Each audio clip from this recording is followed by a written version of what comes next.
I'm going to call the meeting to order for the City of Norco City Council and Financing Authority regular meeting agenda.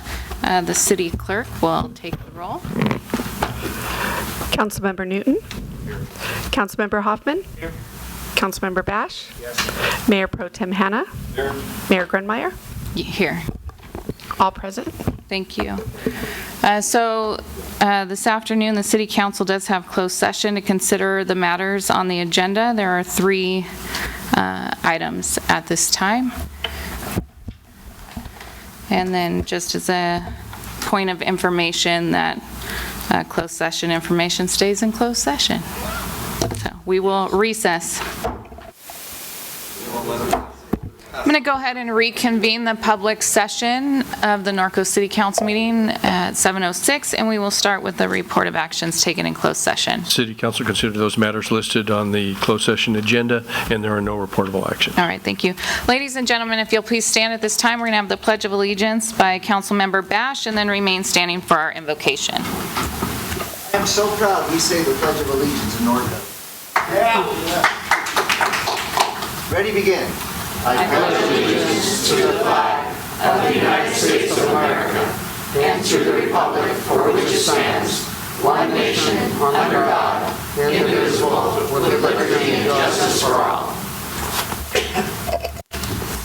At this time, we'll have Pastor Renee Parrish from Bacon Hill Assembly of God. Would you bow your head with me in prayer? Father, Lord, we thank you for the opportunity to come here in freedom, Lord. And we ask, God, your wisdom and direction, Lord, for our city council leaders, Lord.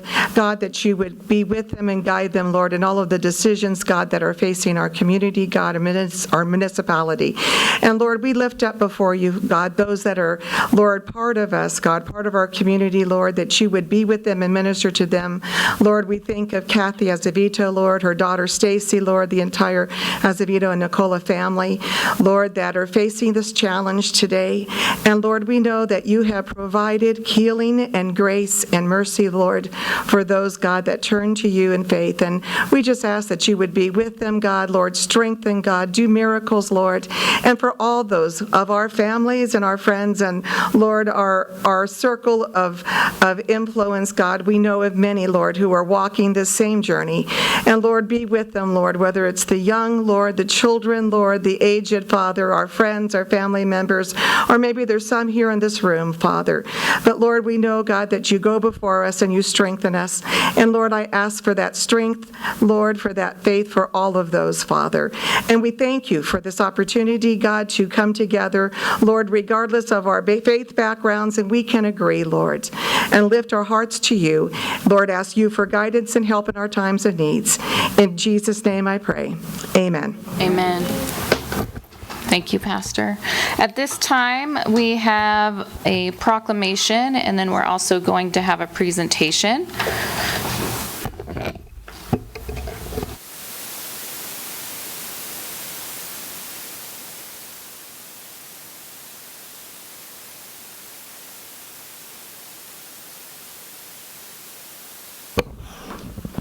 So I'm going to have Lieutenant Elia join me. We are going to do a proclamation for our National Night Out. And so there's a lot of whereases this evening for this one. Whereas it was started in 1970 by Matt Peskin, volunteering for several years throughout his community in a suburb of Philadelphia, Pennsylvania, patrolling his neighborhood. And in 1981, he established the National Association of Town Watch. And whereas Matt Peskin has said, this is a night for our nation to stand together and promote awareness, safety, and neighborhood unity. National Night Out showcases the vital importance of police-community relationships and citizen involvement. When law enforcement and the community can work together, some amazing things can happen. And whereas National Night Out has become an annual community building campaign that promotes strong law enforcement community partnerships and neighborhood camaraderie to make our neighborhoods safer and more caring places to live, work, and play. And whereas residents from the cities of Norco, Eastvale, and Jurupa Valley are invited to join over 38 million neighbors across 16,000 communities from all 50 states, U.S. territories, and military bases worldwide. And whereas every year the cities of Norco, Eastvale, and Jurupa Valley alternate hosting National Night Out for our combined communities, which are all serviced by the Riverside County Sheriff's Department. This year, the city of Norco is proud to host this free, family-friendly event, which will include public safety meet and greets, exciting law enforcement demonstrations, live music, interactive vendor booths, entertaining activities for kids, raffles, games, and giveaways. So now, therefore, I, Robin Grunmeyer, Mayor of City of Norco, on behalf of the City Council, do hereby proclaim August 6th, 2019 as the official National Night Out in the City of Norco, and I invite all of its residents and surrounding communities to participate in this year's event to be held at Silver Lakes Park on August 6th, 2019 from 6 to 8. Thank you, Madam Mayor and City Council. On behalf of the Riverside County Sheriff's Department, we look forward to National Night Out every year. It's an event that we partner with our three cities, neighboring cities, with Norco, Jurupa Valley, and Eastvale. This year, we're excited to host it at Silver Lakes. Historically, it's been hosted in a parking lot, and this year we've kind of expanded that event, so we're excited to have each and every one of you come out and join us. There will be a lot of events, a lot of vendors, and you can ask as many questions as you want. You can challenge your local law enforcement and fire department in games, such as soccer, football, and some track events. So we look forward to seeing everyone out there. Thank you. At this time, it's my pleasure to call up Scott DeRosa, the Chair of Economic Advisory Committee, for our Business Appreciation Honoree.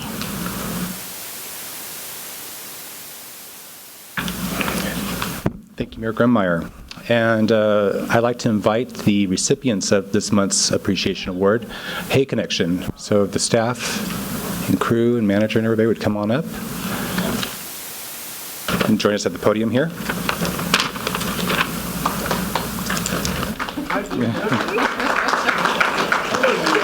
See if everybody's going to fit over here. Maybe an arch here. And have closest to me. So, okay. Well, good evening, ladies and gentlemen. For those who might not know me, my name is Scott DeRosa, and I'm a member of the Norco Economic Development Advisory Council, known as EDAC.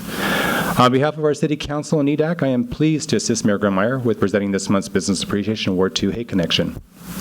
Hey Connections established its roots in Norco during 2002 and has worked very diligently to provide excellent customer service to their customers and to be very supportive of their community groups. They also have invested in the curb appeal of 6th Street when they repainted their store and built new hay barns out back. Their generosity to our community extends to donating shavings to Norco's annual fair and Horse Week. Each year, they also donate many gift certificates to several clubs when club fundraising events are taking place. Hey Connection carries a variety of feeds for our pets and horses. They employ folks from our local community. They have a 5-star rating on Yelp, and their tax revenue helps to support our local community needs. So congratulations to Hey Connection for being this month's Norco July 2019 Business Appreciation Award. And at this time, I'm going to go ahead and turn the mic over to Mayor Grunmeyer so she can go ahead and read the certificate. Thank you and congratulations. So it's my honor on behalf of the City of Norco to present you with this plaque that says the City of Norco hereby honors Hey Connection for serving equestrians and animal lovers in Norco for over 3 decades and exemplifying the entrepreneurial and animal keeping values of Horsetown, USA. Thank you. Congratulations.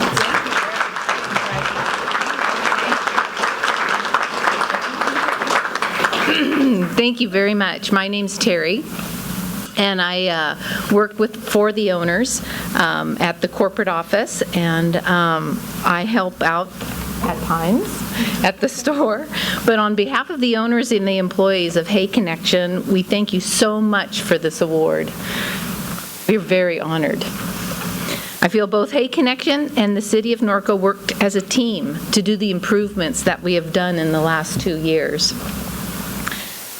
through this process, as painful as it might have been at times, I really feel that the city of Norco really brought the best out in us, in Hay Connection, and asking us to do the things that they needed to do, because we wouldn't have gotten the award otherwise. And it's a beautiful establishment now, with the planters and the painting and the hay barns, and it's wow. I mean, I was looking at pictures from years ago, and it's just so different, and it just is really nice. What I'm especially proud of is the employees at Hay Connection. They are extremely a key component into receiving this award tonight. They're a mighty team with their work ethic, knowledge of product, and customer service. I believe hands down that Hay Connection is the best feed store in Norco. Thank you so much. Good job. So it's picture time. You guys will all come up here in front of the podium and get a picture.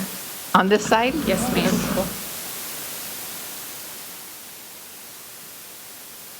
Oh, you're gonna face the other way, yeah. You're good.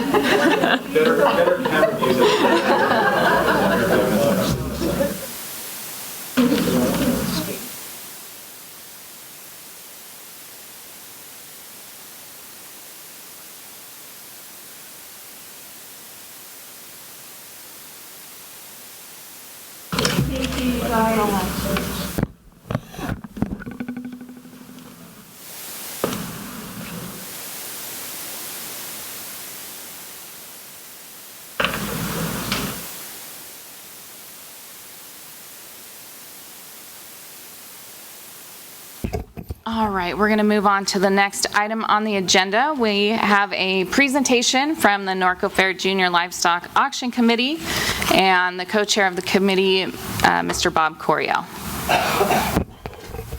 I apologize, I have no whereases in my speech. I don't know. Whereas, Norco Fair Junior Livestock Auction Committee is comprised of a variety of people that have vested interest in providing an opportunity for the youth in Norco area and to show and sell their livestock projects. Committee members include community members, 4-H leaders, parents, FFA advisors, and livestock show alumni. All members of the committee volunteer their time to make the 3-day event happen, and it happens really well. The livestock show has been happening in Norco for over 70 years. You were there, right, Kevin? While the overall organization may have changed, the Junior Livestock Auction Committee has remained constant. The livestock show consists of 2 days of showing a variety of livestock and small animal projects, home arts display, recreational activities for the youth. It all culminates with an annual sales of the students' projects. Our typical sale has approximately 50 lots and brings in over $90,000. The students typically use these funds to reinvest in their projects and for school. As you're aware, the livestock show is held in the 4-H barns at the George Ingalls Equestrian Event Center. The barns were actually built by 4-H and FFA parents with donations of materials made many years ago. While the barns and the facilities have served us very well for many years, we know there is work to be done to make the facility functional for the years to come. Our committee wanted to be a part of that solution. So a few years ago, we came up with a great idea called GoFundMe Pig. The pig was the last lot sold at the auction with the implicit purpose of the funds raised going back to help the facility repairs and maintenance. The bleachers were on our priority list. The first year, the GoFundMe Pig sold more than 4 times and generated a great start towards the purchase of bleachers. Now, about 3 years later, we have made enough money for our first round of bleachers purchased. A little bit about the bleachers. The new bleachers are made by a company called Anthem Sports. The aluminum bleachers are 5 rows high and have all the required safety features. They are also transportable. There are 4 sets of bleachers. 2 of them are 15 feet long and 2 of them are 21 feet long. While this won't replace all the current wooden bleachers, it will make a significant impact on the amount of improved seating for events.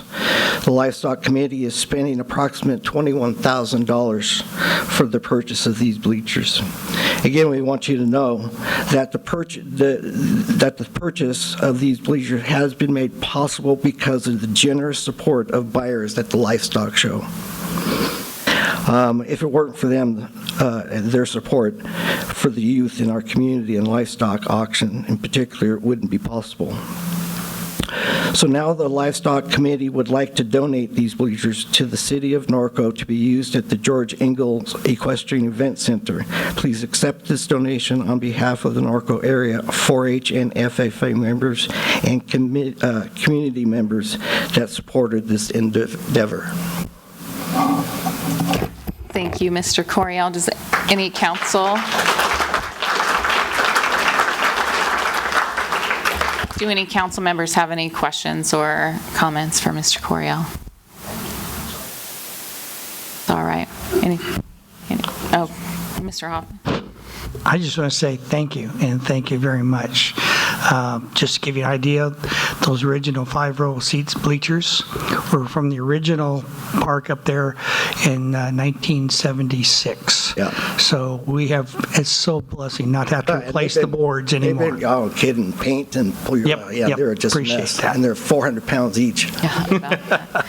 If really quickly, I know there's several members of the committee in the audience, so if you're a member of the Livestock Committee and you've helped in the years past, can you just stand up with Bob to be recognized, please? There's a handful of you back there. So thank you all for your work and commitment to the kids.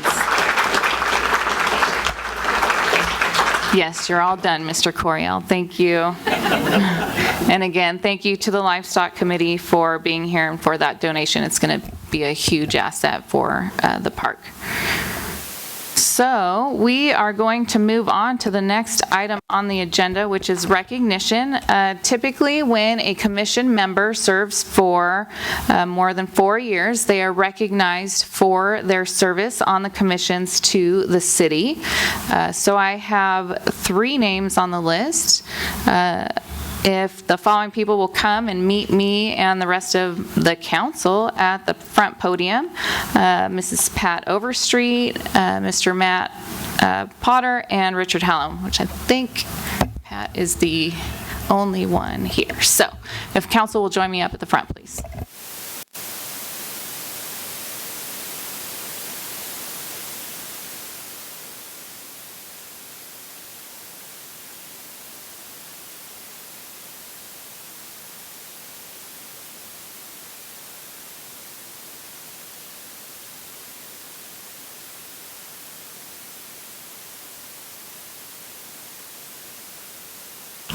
Long time no see.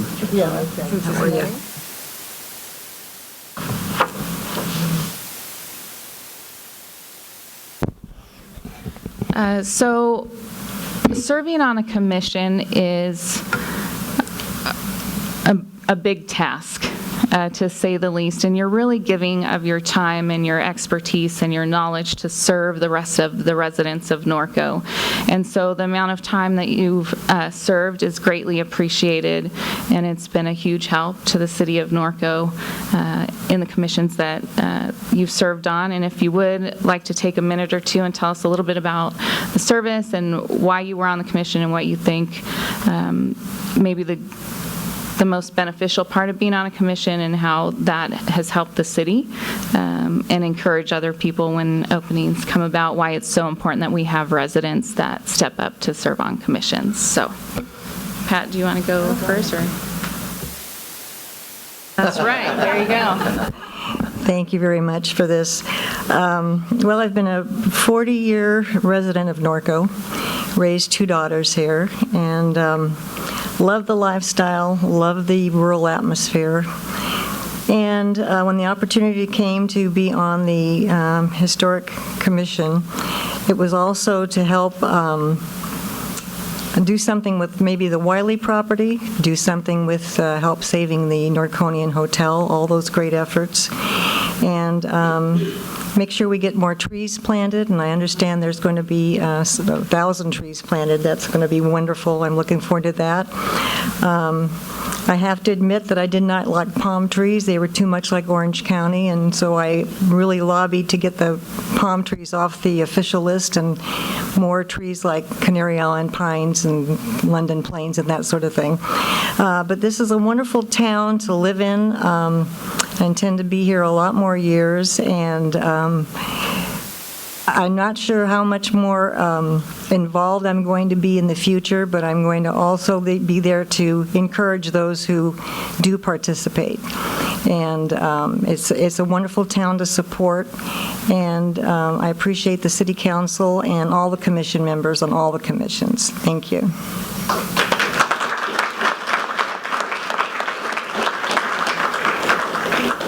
I am Mary Potter, here to represent Matt. He served on the commission for 10 years. He's a big fan of Norco. He grew up here, went to Norco High School, and he's going to be sad to be leaving, but we're on to our next adventure, so we will be moving. And I just want to thank the city for recognizing him, because he really enjoyed being on that commission.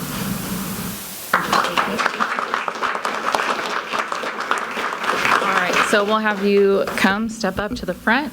We'll take pictures real quick with council, and again, thank you for your service. Thank you. I'm substituting you. So I'm going to go, who's that woman? I know.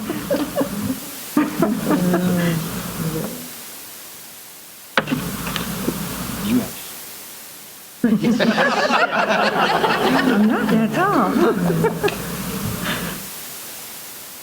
Thank you. One Now more. the officials sit there.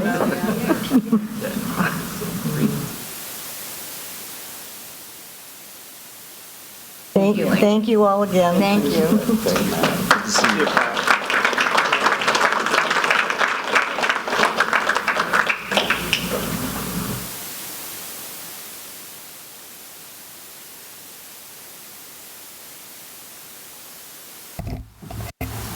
All right, moving right along, we're going to go on to our regular city business. So item 1 is City Council communications and reports on regional boards and commissions. We'll go ahead and start with Councilman Hanna.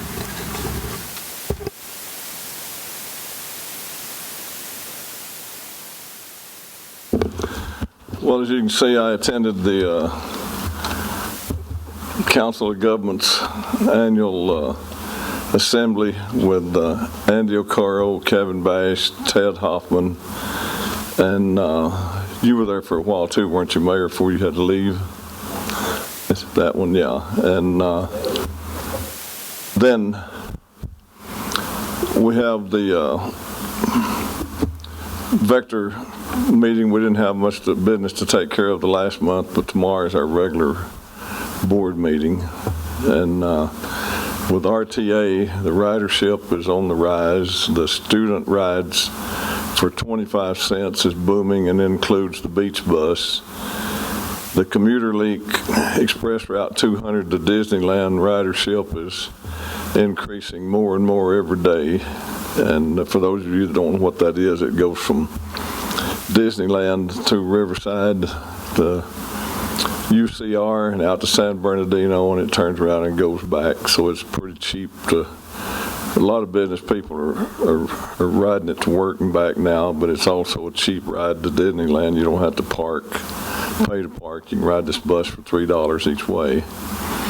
And the new bus route that we've been working on for about 5 years is going to begin pretty soon, and it'll come from the Amazon company in Eastvale. It'll travel down Limonite to River Road to Corona train station, and then it'll go back, and hopefully that a lot more college kids will ride it and they can make a connection and get up to the college, and that's all I have.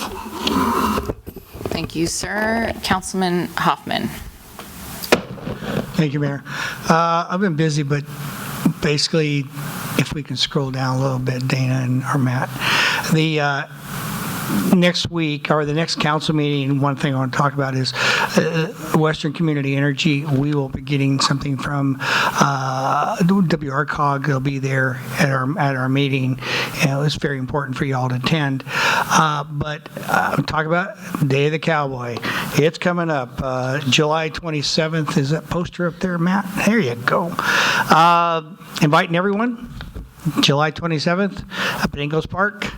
We start 9 a.m. sharp, and with the grand opening, and there's been a lot of events. I want you to bring your horse up there. You can participate in the obstacle course, the barrels, the speed barrels, ribbon race, poles one. There's going to be some cow chip throwing, and I think Lieutenant, your compadre, he skipped out, but I understand that the FFA kids are going to challenge you big time this year. So, and the wagon race. So it's important. At least that's what I've been told, right, Mayor? We're going to try and win. You're going to do it. All right. I don't want to listen to Scott for a whole nother year. So there'll be a petting zoo, some pony rides. We're having a new gold panning deal. So if you were out at the Eco Crawl, Terry and his group are going to bring back that great gold panning deal that came through for the kids. So this is a lot of fun for the children. This is a family deal. And the best part about it, $5 carload. Now we're going to make you a special deal. I'll tell you how good we are. July 22nd, the town hall. You come to the town hall, and I'm going to give you a free $5 carload pass so you can come down to the Day of the Cowboy, American Cowboy. So I'm going to get you. You're going to come out there. It's a lot of fun. At 12 noon, we're going to have Code of the West, and they're going to have their gunfight. So we're not going to start out the morning with the gunfight and stuff like that. 12 noon, high noon, there'll be a gunfight. Right after that, thank you. And then right after that, we'll have the Southern California Young Bull Riders. They'll be doing their competition. And then later on in the evening, there'll be an official barrel race, actually, with Lundy Enterprises. They'll coming out, and they're going to do for the adults. So it's all day. It's fun. Essentially, it's free, $5 carload. But if you go to the town hall meeting, I'll give you a free pass to park, and then you get in free. Thank you. all right, thank you. Councilmember Bash. I attended a lot of the stuff that everybody else attended. I had a nice interview with Monica Green. She's trying to keep the President's Advisory Committee together. Met with Patrick Mitchell. We'll be talking to him in a minute. Western Regional Council of Governments had our admin finance meeting. Seniors and pets, what's next? Okay, I'm going to talk a little bit about this, and the reason is I think it's very, very, very important. I was willing to, abide by the trustees' decision to fire Dr. Reese. I didn't like that it was less than 2 days. What I really was upset about was the fact that our trustee for our area, we're districts now, which means there was nobody there that we voted for. And I was very upset that Bill Hedrick, who I like a lot, was not there. I have now sent him 5 emails and have not received any response whatsoever. What's upsetting about this is the very next day, Ms. Taub basically called our community a bunch of racists. And I didn't like that, and I got a lot of complaints from the faculty over at Norco College. I take great exception to this. I responded to it. I have sent an email to the chancellor as well as 2 of the trustees, have not gotten a response. But what really disturbed me is you can't really see it in that picture. On the right is Dariush. He's the fellow who, you know what, if you're going to be in a leadership position, you don't get to rig where you get to talk in front of somebody. You don't get to wait and sort of cherry pick when you get to speak before a board. You get your number and you go at that number. The middle is the chancellor, and I don't know the lady up there, but her shirt says, "I survived 6/11." Now, what that means is on 6/11/1919, a bunch of citizens got together and legally and lawfully, and in my opinion, respectfully, went before the trustees and said, we are in support of Dr. Reese. Now, was he perfect? No. Well, they had a gala, And at the gala, they poked fun at Bill Hedrick for not being there, which I don't think is funny at all. But more importantly, they equated 6/11 with 9/11, where 2,992 people died and people are still dying. Worse, Mr. Dariush, who apparently controls the district, frankly, defended it and said we have no sense of humor. This is the age of Trump. I mean, went on and on in this email that I received. So I don't find this to be funny. This is a community that, notice the color of our city manager. We've had a black mayor. We hired the first Hispanic city manager in the history of the state of California. We have a heritage of diversity in this community. So one of the things that's sort of coming out of all this is the breakaway of Norco College from the Riverside City College District. And so what I would kind of like to do is I'd like to put together a committee, because it has to come from the community, in which we maybe look at that, because there's a lot of interest from Eastvale, Europa Valley, because at the core of all of this is Norco College is not getting their fair share of funding. And I believe ultimately that's exactly why Dr. Reese was fired, because he was trying to get a fair share per capita. That's the way it works. Riverside City College has been the big dog. They get all the money, and I'm a little tired of it. Part of what's important to me for Norco College is, one, we were told at WRCOG that there's going to be 50% unemployment coming into this area. And I'm very concerned. Norco College is not ready. They're not ready. None of the colleges are ready. There's a retooling that has to take place that is critical to this area. I'm also very concerned about the veterans program there. There was a program in which they were going to take what you did in the service and get credit for, college credit. I mean, literally, if you're a fireman in the Marine Corps for 20 years, if you want to be a fireman in the private sector or public sector, you have to learn how to open a ladder. You have to go through all this stuff, even though you've fought fires for 20 years. So I'd like to put that committee together. I don't know if I want to ask this council to send a letter rebuking this, but I really just want them to be aware. This is incredibly disrespectful, and it's not acceptable. I was a union member. Forgive me, I was a real union member for 40 years. What that meant was when I walked the picket line, I lost jobs at different studios because I walked that picket line. I didn't have tenure. That's somebody who has tenure and can get away with saying that, and that's not acceptable. Moving on, I'm very excited. Ted, congratulations for the League of Cities. We now have a rural working group, which means we have a bona fide group that we now have a voice in Sacramento to talk about being a small rural community. And I think later on we might be able to tie into that. This was a huge, they did not want to give us that kind of power.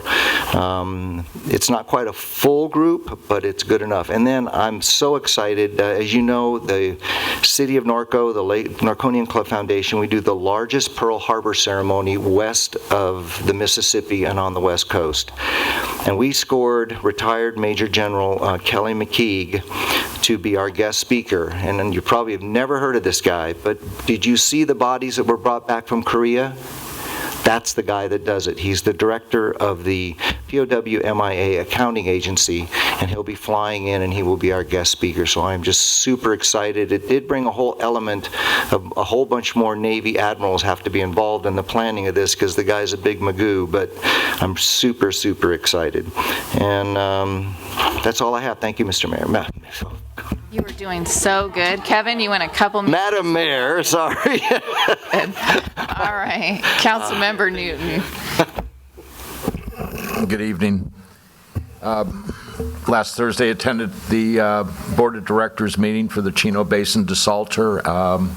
Outside of just general business, we met our water quotas for the month, so water keeps coming out of the faucet. That's all I have to report. Thank you, Mayor. All right, thank you. I do not have anything to report this evening, so we're going to move on to item number 2, which is our City Council consent items. All the items listed under the consent calendar are considered to be routine in nature and can be enacted in one motion. Prior to the motion to consider any action by the council, any public comments on any consent items will be heard. There will be no separate action unless members of the council or audience request that specific items be removed from the consent calendar. Items removed from the consent calendar will be separately considered under item number 3 of the agenda. So with that, are there any items that someone would like to request to be pulled? There's been a motion to approve the no cards, right? Okay. Is there a second? Second. Okay, it's been properly moved and seconded to approve our consent calendar items.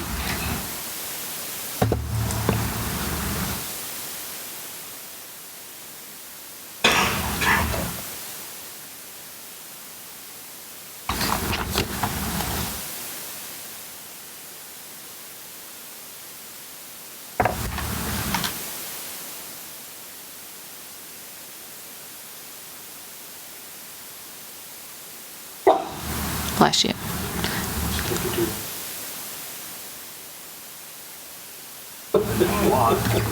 Well, it's blinking up here, so.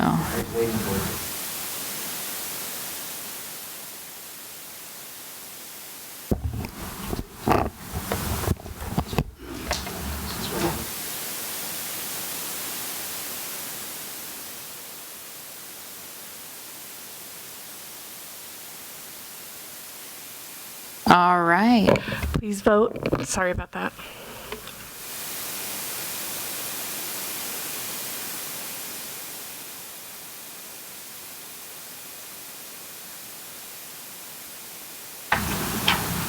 Vote is passed unanimous. Thank you. All right, thank you. So we're going to proceed to agenda item number 4, which are the public comments. This is the time when persons in the audience wishing to address the City Council regarding matters not on the agenda may speak. Please complete the speaker card in the back of the room and present it to the City Clerk so you can be recognized. The Ralph M. Brown Act limits the City Council's ability to respond to comments on non-agendized matters at the time such comments are made. The City Council shall not discuss or take action relative to any general public comment. So with that, there are no comments. Really? Comment cards for this item. Anybody? Oh, we've got one. We got one.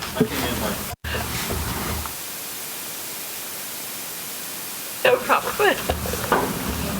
Okay. It's Mr. Jim Pollard. Evening, Madam Mayor and council members and staff. My concern is on River Road between 2nd Street up to Cordon, the easement that Edison has and the weed abatement problem that is part of the city's concern. I met with CAL FIRE and their recommendation is that it's a city code enforcement problem.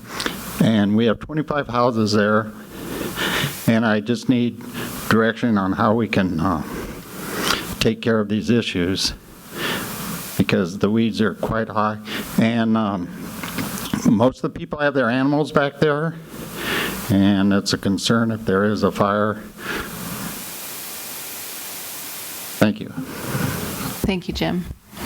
I'm going to guess that would be typically Steve thing or Chad. So Jim, if you can talk to Chad after the meeting. Okay. So moving right along, discussion and action items, number 5. So just as a reminder, the order of presentation for discussion items is as follows. We'll have a staff report and presentation, council questions of staff, public speakers in favor, against, or neutral. It will come back to council for discussion and then action. So the first item is 5A, appointment to the Economic Development Advisory Council, and that's from our city clerk. Good evening, Honorable Mayor and City Council and staff. The Economic Development Advisory Council had one unscheduled vacancy due to Susan Olmsted Bowen resigning for another committee position. Applications for EDAC were solicited through the release of a public notice on April 23rd, 2019, and were due by the deadline of Thursday, June 10th, 2019. No applications were received by the city clerk's office during that recruitment. The city council, at its meeting on June 15th, extended the recruitment for the EDAC vacancy to July 10th, 2019. One application was received, Ms. Sigrid Williams. The application was provided in your council packet for review. Staff is recommending at this time that the City Council consider the application received and make appointment of Sigrid Williams to the Economic Development Advisory Council for the remaining term through June 2022. All right, thank you. Does council have any questions for the city clerk? No? All right, do we have any cards? Yes, we have one public comment card for Dr. Sigrid Williams. Okay.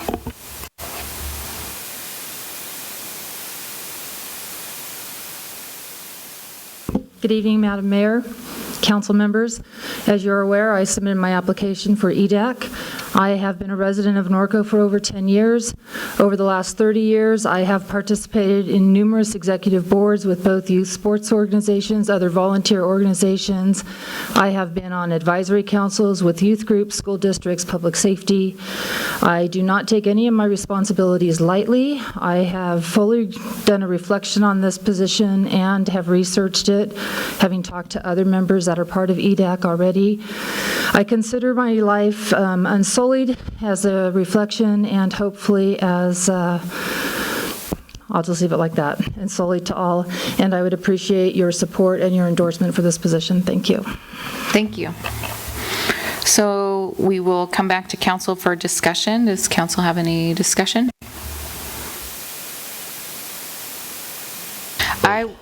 I would just like to say, Dr. Williams, that your application and the supporting information that you turned in is very impressive, and I think you're, beyond qualified for the position and being able to help the city of Norco.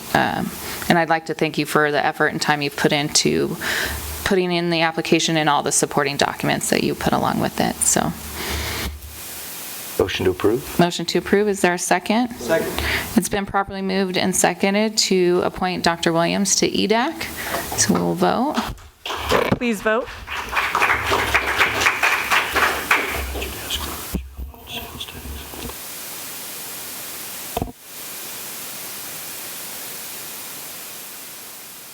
Vote passes unanimous. All right, thank you.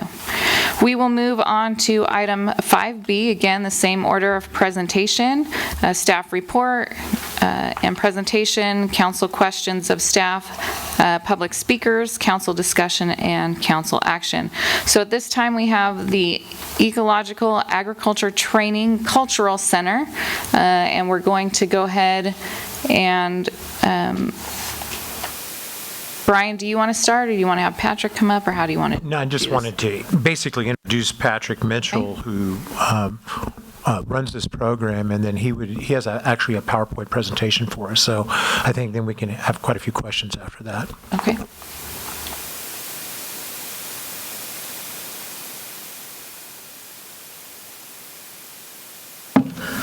Thank you very much, Mayor and council members. I'm very excited to get to present to you tonight. And for those of you I have not met yet, my name is Patrick Mitchell. I'm a resident of Norco.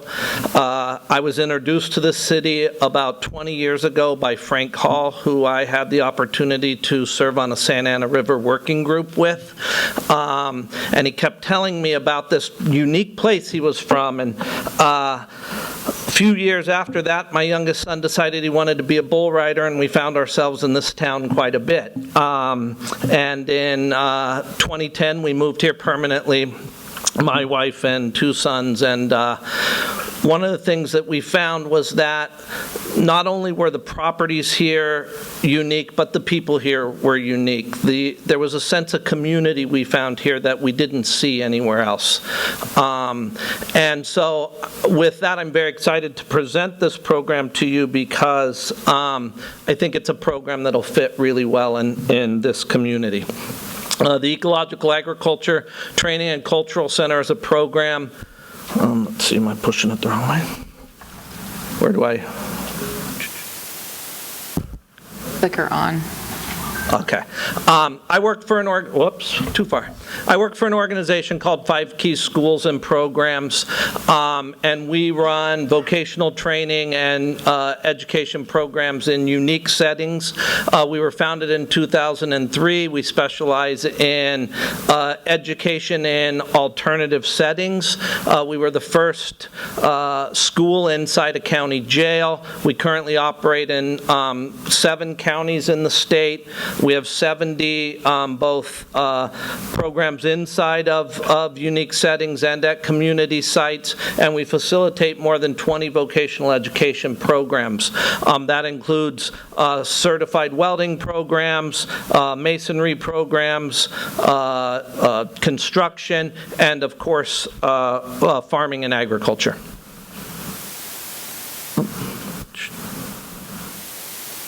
Maybe one more. All right.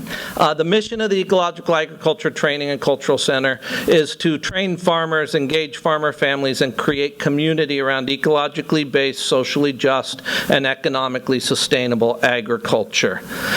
We are going to achieve that through a series of programs. We teach a small farm urban edge system. This is not urban agriculture. It's not aquaponics or any sort of the high-tech stuff. This is actually hands in the soil agriculture, but on a small scale.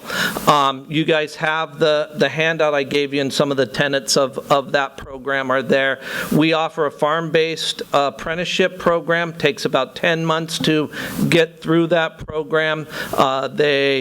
Students achieve mastery in 9 agricultural knowledge areas, everything from irrigation to soil nutrition. It's science informed, but we like to say it's wisdom based. It's a type of farming that predates the idea of organic. We call it organic agriculture, but it actually is what my grandfather, the only way he knew how to farm. If you make it through the apprenticeship program, you can enter into a small farm business incubator program.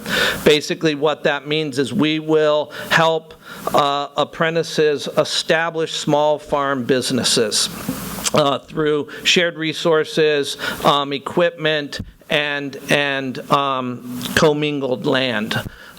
We also offer the farm workshops. FARM stands for Family Agriculture Revival Movement. We actually have, over the last 5 years, studied small farms throughout California, and one of the things we've discovered is that when it's a family operation, it succeeds much more regularly than when it's an individual or something like that. So understanding that not everybody in the family wants to go out and work with the weeds, we also offer business planning courses, financial management courses, things like canning and preserving produce, marketing classes, things like that. So it's really a holistic program.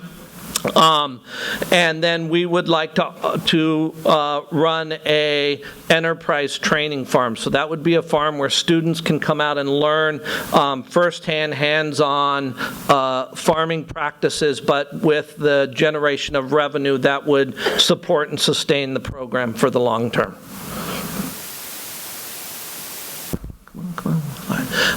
What does the community get out of this? Lots of local food. We produce right now, we grow on 6 acres in Castaic, and we produce about 32,000 pounds of fresh produce every year. Organically grown. One of the unique things here is that Norco is perfectly situated to grow lots of produce and market it to the urban areas in Orange County and Los Angeles County. There are farmers in Riverside County right now that are making $100,000 an acre on produce. So it's a viable small business. And we believe it's one that will help to protect the large lots in the rural lifestyle in Norco. So we really do feel like it fits this city really well. We know that there have been several attempts to establish a farmer's market in Norco. It hasn't worked real well yet, but we do have some ideas on that, and we think over time we'd be able to really build a market here in town that could succeed. And we think it would position the city as a regional leader in the new agricultural movement that Southern California is just beginning to enter into right now. There's just a demand for locally grown, healthy produce right now that doesn't seem to have an end. So. With that, what are the needs to get this going? We're seeking community partners. That's why we're here talking to you today. Land is essential to that, some facilities, a classroom, some storage sheds, things like that. I was interested to hear Kevin's comments about the college. We've been in talks with them for about a year and had made some progress just prior to Dr. Reese's exit. So maybe there's some hope there as well. But equipment in the next couple of months, we'll be looking to purchase compact tractors and implements, that type of thing. And we'll look to the city for help with promotion and the possibility of getting together on acquiring some startup funds. There's a great deal of USDA grants, state grants, things like that out there that I think working with as partners, there'd be some money to make this happen. So with that, I'll open it up to questions and see what we can come up with. All right. Does council have any questions? Councilman Hoffman? You said 7 acres up at Castaic? 7 acres in production. We actually farm on about close to 100 acres inside the LA County Jail. Oh, okay, so you're up in there on the county facility. What's the minimum lot size you would need? I mean, just... Well, for the startup, we would like to see a 1 to 3 acre enterprise farm. The incubator startups, we generally would look at least a half an acre of property for production for incubator new farm startups. That could be a short-term 1 to 2 year project as they went out and found larger lots as their businesses grew. But ideally, a 1 to 3 acre farm we feel like would sustain the program for revenue generation. So this is an education program, correct? Absolutely an education program. And is it accredited or? It is accredited. 5 Key Schools and Programs is accredited by WASC, Western Association of Schools and Colleges. All of the teachers, myself included, have CTE credentials. So they get a certificate? Yeah, we're not really looking at it as a certificate program as much as a business startup. So there would be some certificates in it. They could get good agricultural practices and food handling certificates. They could get an irrigation tech certificate. But we're really looking at this more as a holistic farm training program, something where they really become farmers out of it, not necessarily farm workers. You're talking to a guy who grew up in a dairy farm, I know. Thank you. Other questions? Councilman Hanna? Yeah, you said 1 to 3 acres. Well, these properties here, most of them are a short half acre with improvements on them, so it don't leave much room in the back for farming. And everything. How would you work to get that much Combine a bunch of those small ones, or? We could combine several small ones. We could, that was one of the reasons that we originally approached Norco College, was that we knew development would happen there, but they had a lot of land that was maybe 10 or longer years away from being developed. So we started there, but we could piece together different parcels. We could talk with landowners that had larger parcels. That I drive by Hillside and Fifth all the time and look at that big lot and think that'd be a perfect farm. So without knowing who owns that at this point or anything like that, but I do think there would be some opportunities for larger properties. And this is not a land preservation program. We understand that things are dynamic. There's going to be development. Property uses are going to change. So we're not necessarily looking for, a piece of property that we're going to sit on for 25 or 50 years. This is a program that can very easily be picked up and moved to additional properties as needed. So you're talking about one location instead of multi. Ideally, it's easier to manage that way, but if it had to be multiple properties, we're certainly open to that as well. Okay, thank you. Other questions? Councilman Newton? Thanks, Mayor. My question may be more for Brian. Would there be any conflict in using some of our open space acreage?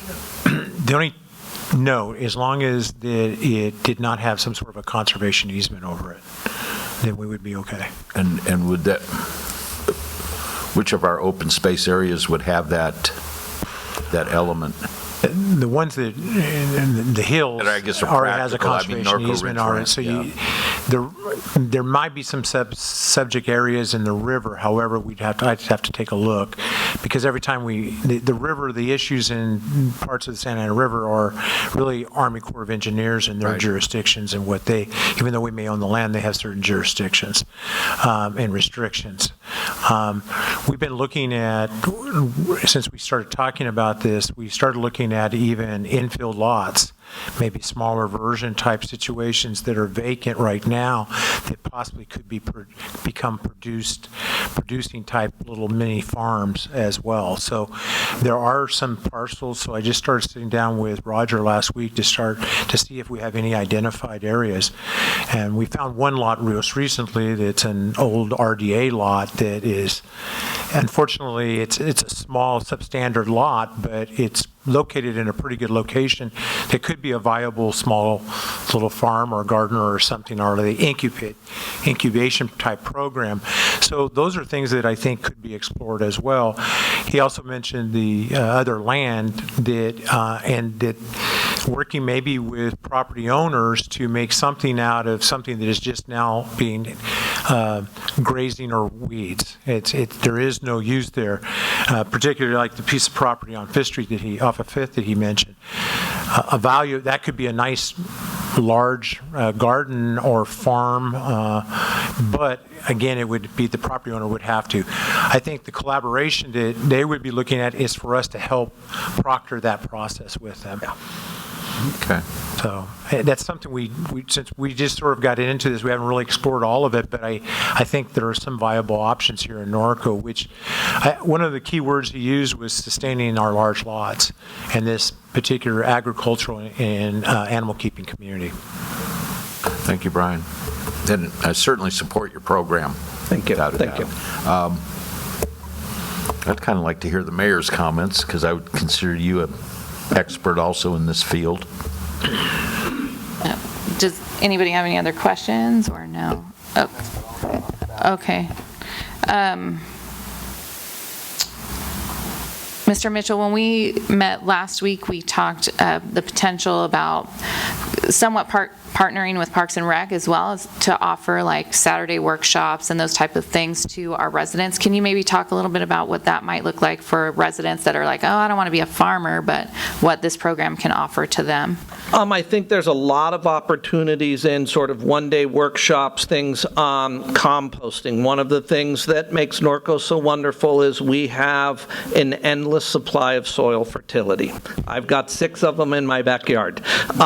So I I know that there's a real opportunity to turn that into valuable soil amendments for farms here, farms elsewhere, our own gardens, things like that. So composting is a real natural workshop. We also work with the University of California Extension programs who offer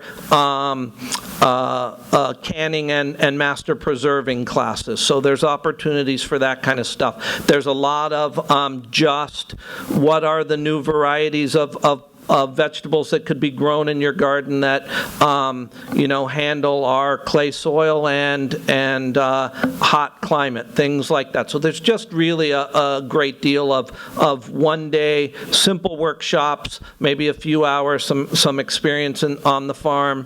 One of the other things that we like to see is celebrations around agriculture, a pumpkin patch, some things like that certainly we would invite the community to come be a part of and participate in. So. All right, very good. So any other questions? I'm very excited by this. I think this is a fantastic idea. I think we found the property on Cassia that might work. One of the things that's an advantage, we already have agricultural meters, which is a key element to all of this. That Acacia property, it's our land, but it's a weed problem, and one of the things you'd be doing is taking care of the weeds. There's another thing, I've been talking to some seniors who they don't want to leave Norco, and they have these gigantic lots in the backyard, and they are very open to having somebody come in, you care for the lot, and take care. And in other words, you literally put a farm in their backyard, and they're not having to pay to have somebody disc their property. And I guess there's quite a few people that have that problem. And they get a lot of free food in exchange. A lot of free food. The Norco College thing, I did speak to Monica Green about that. They're very open to that. I think right now, in the midst of kind of a crappy situation, I think they want to do whatever they can to help Norco. So I think there's a door open to that. The use of large lots. One of the things a lot of people think is that large lots just appeared and nobody protects them. We're the last. You live in the hills, you live in the flatlands, you live in the bluffs. There's a battle that began in 1948 to protect those lots. They didn't just appear. We are also, Greg showed me a picture earlier on this evening, we are surrounded by a sea of concrete. And as the horses become more and more expensive, small lot farming is something that could really help us. It also goes back to our roots. It also is something that's very saleable, where we say, hey, you know what, you may want to put up a housing project, but we have a farm here. So anyway, those kind of things I like. I think it's perfect for the large lots. I love the training stuff. Preserve large lots demand. There is a big demand for locally grown. I spoke to the guy at Hillside and Fifth. He's getting older and he's tired of disking it up because he gets the letters and he's got to go out and disc it. And he says, yeah, a farm might be fun. Can I come out and help? I'm like, yeah, sure. Absolutely. And then the grant. So I'm very, very excited about this. And I don't know how to proceed, but and you're absolutely right. Sitting next to her, talking to him, it's like they speak Latin. So, thank you, Madam Mayor. All right, thank you. Madam Mayor, one more item that we had all talked about is we have, between Norco High School and our community garden at the Senior Center, we have a natural classroom. And actually providing workshops at the Senior Center would be really beneficial, and engaging the seniors for that intergenerational type of aspect would be really, I think, uplifting for our seniors and also for the students. So I think there could be a real good marriage there as well. Because the mayor in our meeting with you talked about the fact she liked linking the seniors with the kids. I mean, it's just a natural win-win, and I want to start tomorrow. Yeah, me too. All right. Thank you. Thank you, Mr. Mitchell. Do we have any cards on this item? We have 2 speaker cards, beginning with Michelle Alfaro. All right.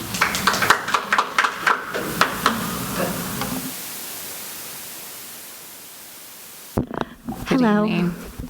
My name is Michelle, and I've been emailing with you regarding starting a community garden. Recently, I went to Corona, and there's a community garden behind a church. It's only about an acre, but that got me into looking to see if we had any, and all we offer is one for seniors, and I'm not a senior. My children are not seniors, so we actually had to get a plot in Harupa, and Harupa's not really close, so it's kind of far.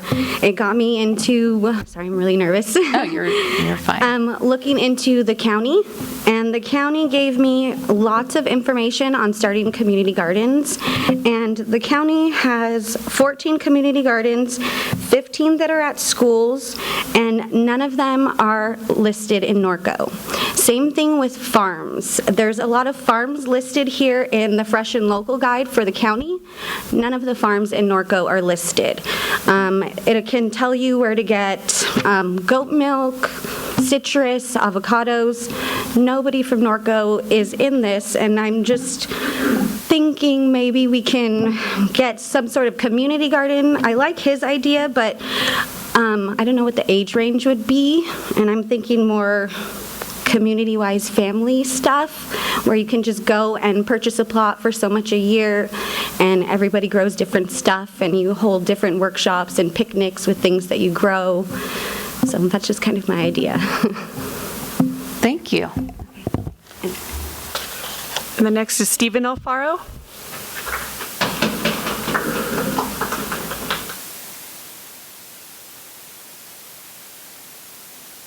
Hi. Hi.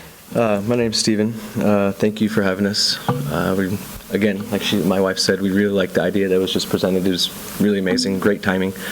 I'm excited to be a part of this discussion because it kind of helps drive home the point that we really feel the community garden with family, children, all walks of life with it when it comes to age, really what it comes down to, but mainly family. And as a Norco resident, born and raised, I grew up in a family very strong into gardening and a good sense of community right here on Corridon. So we all would just kind of like a little barter system thing, hey, come over, get some of this, that. And it was really a cool thing growing up, being a part of that, and that's kind of the system we have at home. Not so much as the community, that's not as many people do it nowadays, it seems like, but it's something that we like to share that we do and kind of bring it back if we could. It really helps improve air quality and soil improvements, which positively impacts microclimates, so it can impact the local area. It also helps reduce food mileage. That's one huge thing is transport, what it takes to get nutritious food to our local area, which Intel brings locally sourced, fresh, safe produce that we know where it comes from, no pesticides. We use 0 pesticides at our house. And it's really great. And our garden is amazing. It's a lot of fun. The kids throw their little rabbits out there. It's a real great thing. They run around. It's a lot of fun. Dogs, everything. It's great. So, and it's a great way to relieve stress and increased sense of wellness. We love it just from the children to mom and dad. It's really great for all of us, and just really can help improve the overall health. So something that we're really into, and it seems like you really are too. So we're just looking for a community garden for the kids, any local space that could be provided, and it seems like you're already on board with a lot of that thought process, so just keep us in mind if you could. That's what we're looking at. Thank you for your time. Thank you. No more speaker cards. All right, thank you. So we'll bring it back to the council for discussion. Brian, do you want to address the community gardens and the availability potentially at the senior center outside of senior citizens? Yeah. Currently, right now, our senior center process and policy is 50 and over. And it's not just those who attend the senior center. Anyone 50 and over can come in, put an application in, and actually get assigned a track or a shared track. In some cases, we have 3 or 4 people who manage one track. And that's how it's operated. So to go outside of that, that'd be something we have to probably discuss with our senior advisory group, and the commission. But currently, right now, we have people who aren't just that live within the senior apartments that are near the senior center, but we have people who are outside of that area who do come to the senior center and have their garden. They're actually, through the process, you're assigned a key, so you can go 7 days a week. We provide the water for it. We go out and get donations for seed. There are on-site equipment in the shed, so it's really, everything is available. Home Depot has been a good partner with us on our garden, and it's been very successful. We also have 4 accessible lifted garden tracks as well, so those who have disabilities or wheelchair bound can have accessibility and do planting in those gardens as well. And I see Hank over here. Hank gets to go over there and help make sure everything looks green. So. Right, very good. So under discussion, I've talked to Mr. Mitchell a couple of times, and I feel like this is probably the best program that's come forward from a sustainability standpoint. Community gardens are very important and can play a critical role depending on the setting of the community. But there's also that potential for those to be really cool and fun for a short amount of time, and then they turn into the potential for an unsustained weed patch. So I think if we can marry this idea with the community garden idea, so there's oversight, it's less likely that we will end up with a community weed patch instead of a garden. And so there's a lot of opportunities with this. You have a program that's already started and established with resources available. You have the education factor, and I think for me as a Norco resident, there's a lot of people that maybe have small gardens or they've tried to do small gardens and you get frustrated with the pests or the weeds or whatever, and in your frustration you kind of give up. And so if there's this education portion where we can help people be successful with their backyard gardens, that's going to be one plus. I think the other thing that I find in my job at work is we're constantly getting phone calls from seniors that they need help maintaining these large lots. They don't want to move off their large lots, but they simply cannot take care of the space. And so we are sending young people to help maintain and knock down weeds on those places. And for me, and Kevin mentioned it, having our youth interact with our seniors and get that history and get that time and education that they're not going to get at school and maybe they're not getting at home is critically important in building those relationships. And I think it goes both ways. The seniors getting interaction and time with people is critically important as well. And obviously the benefit of well-maintained yards. And again, this goes a lot deeper. When we had our meeting, we talked about potentially just putting crops and letting animals graze. And the key component that Mr. Mitchell mentioned, that I don't think we think about a lot, is how close we are to LA and the niche food market that exists in LA right now for homegrown meats, whether that's goats or lamb or beef, and things that are grazed, the unique vegetables. So there's a market here. And that's where it's going to be a little different from a community garden, is this is going to generate revenue for people that will help them extend or sustain these garden plots. So for me personally, I think it's a win-win. I know there's been discussion about farmers markets in Norco.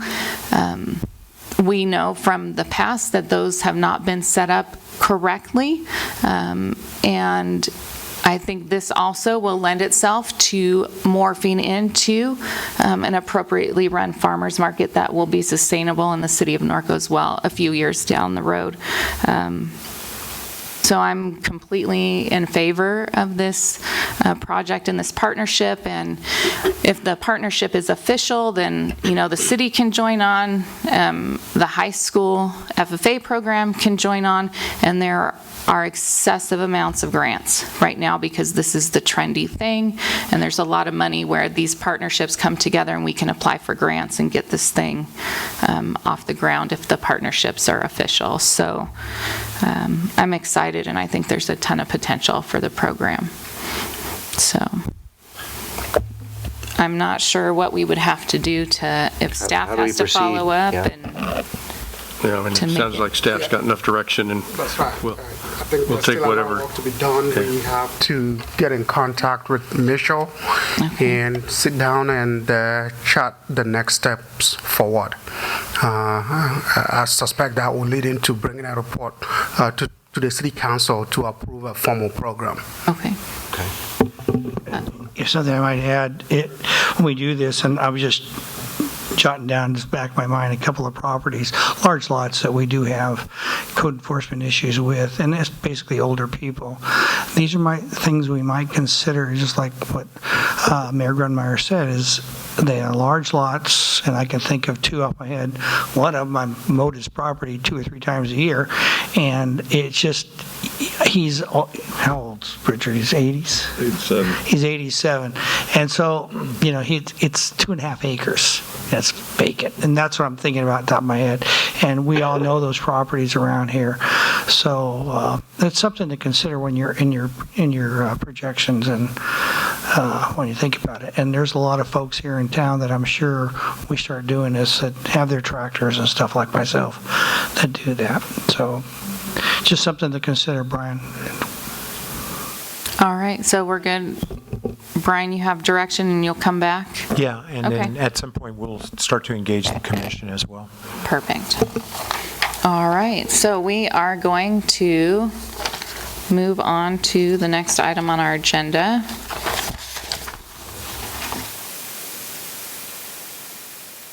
It's just numbered wrong. So, maybe. I don't know why mine says 11.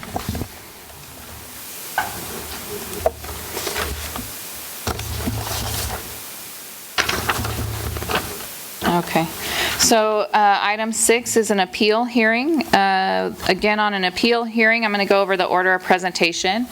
We have the staff report and presentation, council questions of staff. We'll open the public hearing. We'll have public speakers in favor, against, and neutral. We'll close the public hearing. We'll bring it back to council for discussion and then council action. So we have an appeal of the Planning Commission's approval of a CUP 2019-01 and variance 2019-01. And so, Alma. Honorable Mayor, members of the City Council, this is Agenda Item 6A, and this is an appeal of the Planning Commission's approval of Conditional Use Permit 2019-01 and Variance 2019-01. This is the Conditional Use Permit 2019-01 is a proposal to construct a new fueling station with a 2,837 square foot convenience store at 1933 River Road, which is located at the corner of River Road and 2nd Street. And in conjunction with the variance, in conjunction with the conditional use permit, a variance was requested from the landscaping requirements of the zoning where this property is, which is the CG zone. Let's see. In beginning of the presentation, I'd just like to describe the site. The project site is approximately 25,596 square feet. Let's see. And right now, it's presently, or 0.59 of an acres, and right now it's developed with a 7-Eleven convenience store. Let's see, and associated parking and about a minimum amount of landscaping. The site's relatively flat, and as indicated, it's developed with a 7-Eleven convenience store, and it's also surrounded by, let me backtrack a little, the site was also previously developed with fuel pumps, and that were removed back in 1992 as part of a cleanup operation. The site's presently developed by a commercial development on the north, east, and south sides, and on the west side, it's basically the city of Corona. And right now, what I'm showing you is just pictures of the surrounding shopping center. The shopping center has maybe not that much consistency, but it's a kind of a mix of the architecture. So that's just to show you some of the pictures of the surrounding architecture. And of course, we have the Jack in the Box that was, is just north of this project site that was recently updated. As far as the description of the proposal, what the applicant is proposing is, as I indicated, let's see, I'll point this way, is a fueling station canopy right in the center, right in here, with a convenience store. But basically what's happening is the old 7-Eleven is going to be demolished, and what's going to replace it is this this new development here, which is again a 7-Eleven going to be pushed back in the corner here, associated parking, landscaping on the perimeter of the site, and of course the canopy with the fuel pumps right in here. Let's see. As part of the development, of course, we have the architecture that was reviewed by the Planning Commission and our Architecture Review Board, and there were no concerns over the architecture as far as the development. So that is what we're looking at right now, is I believe is the front elevation.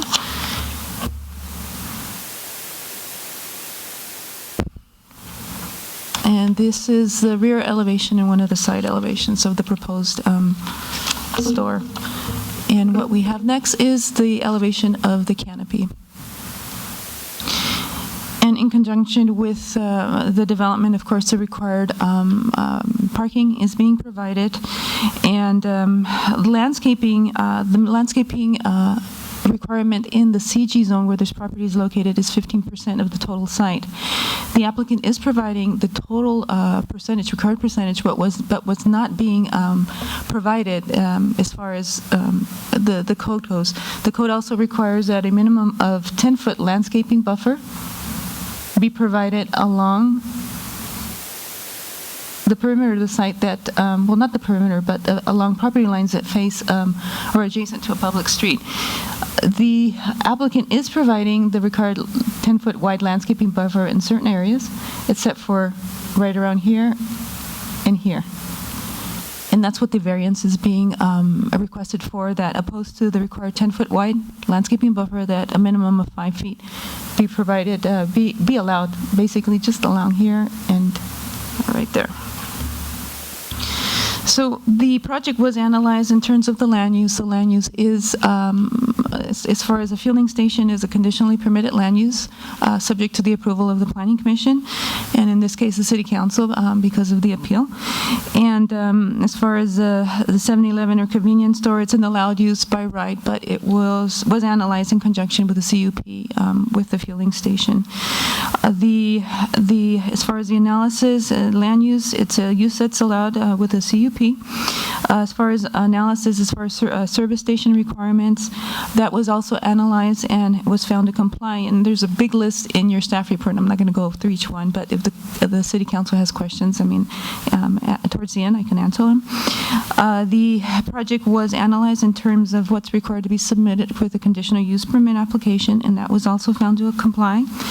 The project was also analyzed in terms of what's required to be submitted in the site plan for development, and that was also found to comply. As I indicated, the architecture was reviewed by our Planning Commission as well as our Architecture Review Board. There were no comments on the architecture. As far as the CG zone, there are development requirements. Both buildings, the convenience store and the canopy, meet the setback requirements in the CG zone. The maximum height of is not exceeded. The maximum height in the CG zone is 35 feet, and the buildings do not exceed this height limitation. As I indicated, there is a 15% landscaping requirement. The site is being, the 15% landscaping requirement is met with the exception of the 10-foot wide landscaping buffer, and that's why the variance was requested. The variance was there in your staff report, there's justification. There is findings that need to be made to be able to justify the variance. And this was reviewed by the Planning Commission. Basically, the justification for the variance is centered around basically condition number 1 that says that there are special characteristics attached to the site that warrant approval of the variance. And then it goes on to three additional variances. The findings. The Planning Commission was satisfied that the variance could be justified, and the project was approved on a 4-1 vote, including the conditional use permit. And the primary concern for it was approved on a 4-1 vote, and the primary concern of the dissenting vote was over the landscaping variance for the reducing the required landscaping planner adjacent to 2nd Street and River Road to 5 feet. The commission was in favor of the variance within the added condition requiring entry monumentation, art, or a fountain at the corner identifying Norco. With that, I know there was a lot of stuff in the staff report. I won't go over each individual, and I'll allow the city council to ask any question pertaining to that. But like I said, the Planning Commission approved this project. This project was appealed to the city council, now being presented. And as far as the options for the city council, there's basically 2 options. You can concur with the Planning Commission's approval of the project, or concur with their determination and add any conditions by minute action if needed, or the city council can deny the project. The applicant is in the audience, and I will complete my presentation and answer any questions. Thank you. Okay, thank you. Does council have questions of staff? Councilman Hoffman? Yeah, I'll start. A very good presentation, by the way. Thank you. I do have a question now, and it concerns the variance. Without reiterating all the rules, do you know why we have a 10-foot variance, or why we have a 10-foot landscaping request on all these projects? The 10-foot landscaping buffer, well, it's a requirement of the CG zone. It used to be 5 feet under the previous zoning, and I believe that's when the old 7-Eleven station was developed. But nonetheless, it's more of an aesthetic factor, and that's, as far as I remember, that's the reasoning behind it. Because of gas stations and service stations that were built back in the 60s, and you see it, there was just a gas station. There wasn't anything that, and aesthetically pleasing, it wasn't. So the areas, and I don't know if you can blow that up, that slide up again, because this is my heartache on the project. Just is a way, okay, with the 5 foot is only from.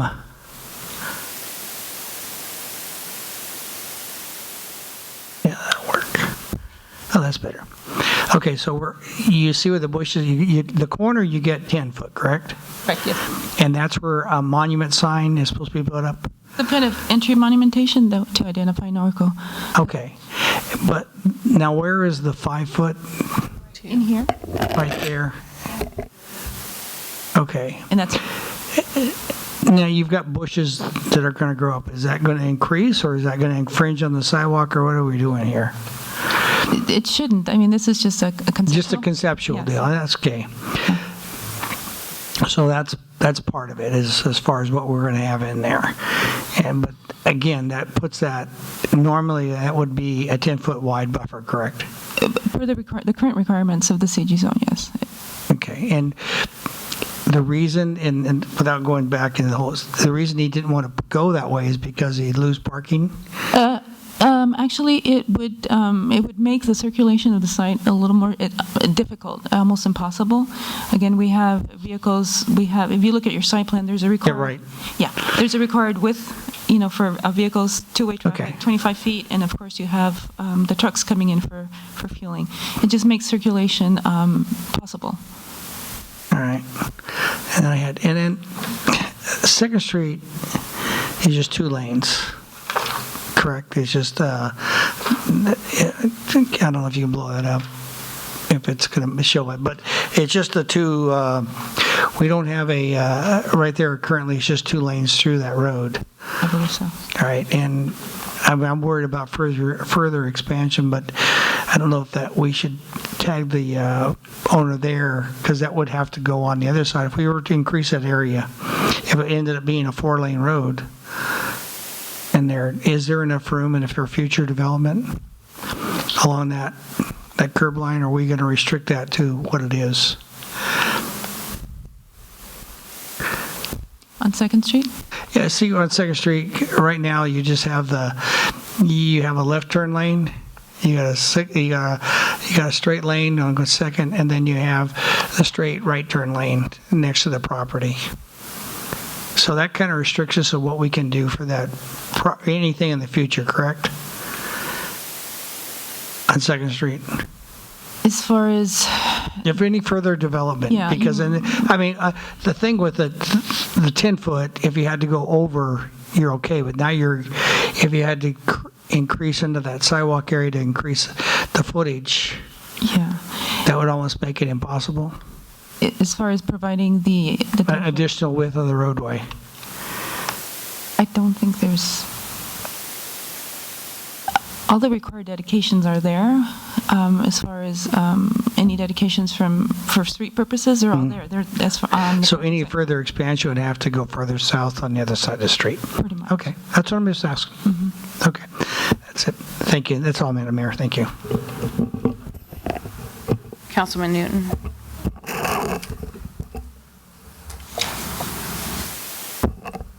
Larger topics, but I also found some little ticky-tack stuff just to clean up. So sure. Let's just do the little ticky-tack stuff first. Since I read the report, on this Form I, your environmental information form, Alma, Yes. it just said, number 5, 2 variance requests and 1 CUP. It's page... It's 1 variance, right? Yes, that's correct. I Okay, there apologize. isn't another one that No. is You're floating absolutely around? right. No, Okay. it's just 1. And then on that same form, on the next page, Page 12? this is filled out by the owner, correct? Or the applicant? Which And page are you referring to? This, I guess, would be number 20, goes from 21 to 35. Oh, you mean the application? On the application Yes, still. okay. That same form.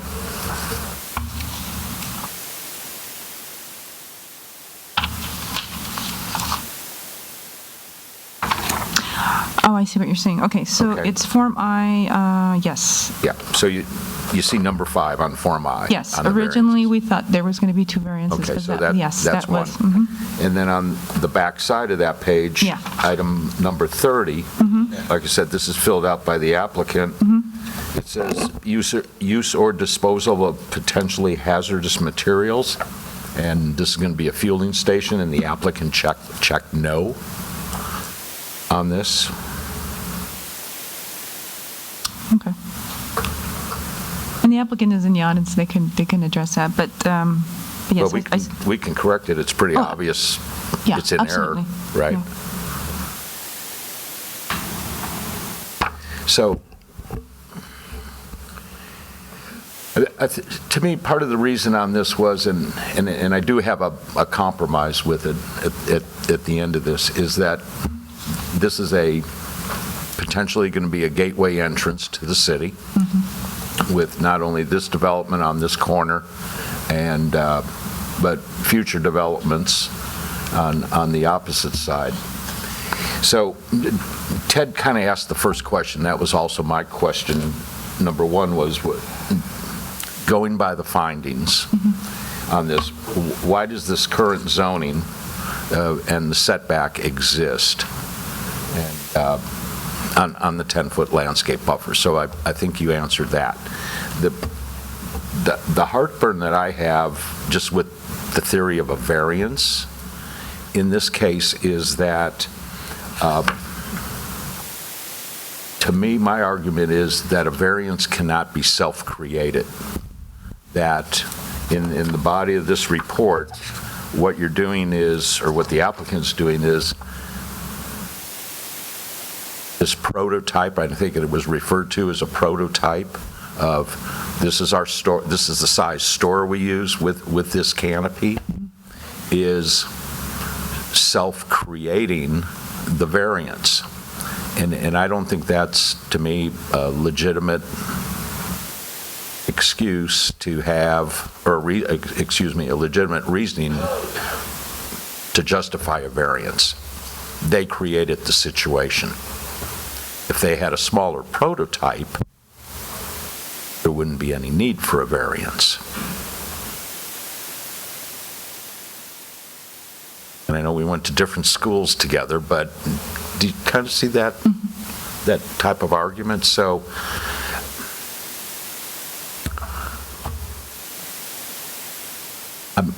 I'm not, I think by these findings, the variance doesn't work. I think I could have some basis with that one to deny the variance. But to work with the applicant, if you can blow up that just a little bit more on that site plan and bring it back down a little, Matt. Down. So just look at any of those 2 5-foot planters and just blow that up. You're going to see that from face of planter to... Wasn't me. I know he is. You know, I've been pretty nice to Matt tonight, so I'll get him laughing here in a minute. All right. So just at that 5-foot planter area, you're going to see that you got a 25-foot setback to edge of canopy. Okay, so that's your setback by ordinance or by code, correct? And the actual dimension of that canopy setback is 27.4. 5-foot buffer. Right, right. So, and I can't tell if that's 27 feet 4 inches or 27 feet 4 tenths, but regardless. Here's my compromise with that. You need 25, you got 27.4. Take the 5-foot planters and increase them approximately 3 foot and make an 8-foot planter there, okay, on both of those sides. That meets the 25-foot setback.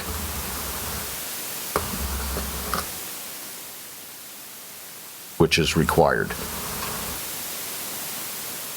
You mean 25-foot setback to, as Base of the planter. See, you got a 25-foot dimension, right? Yeah, right here. Okay. But you have 27 feet 4 inches to the canopy. You only need 25 feet. So increase the planter area, that approximately nominally 3 more feet. Make it 8 foot.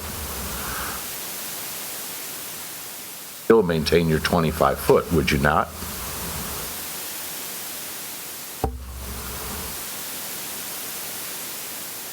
Yeah, you're saying right here, right? Like, yeah, right there. You might lose it here, but... And it's the same dimension on the opposite side where you see the fuel tanks drawn in.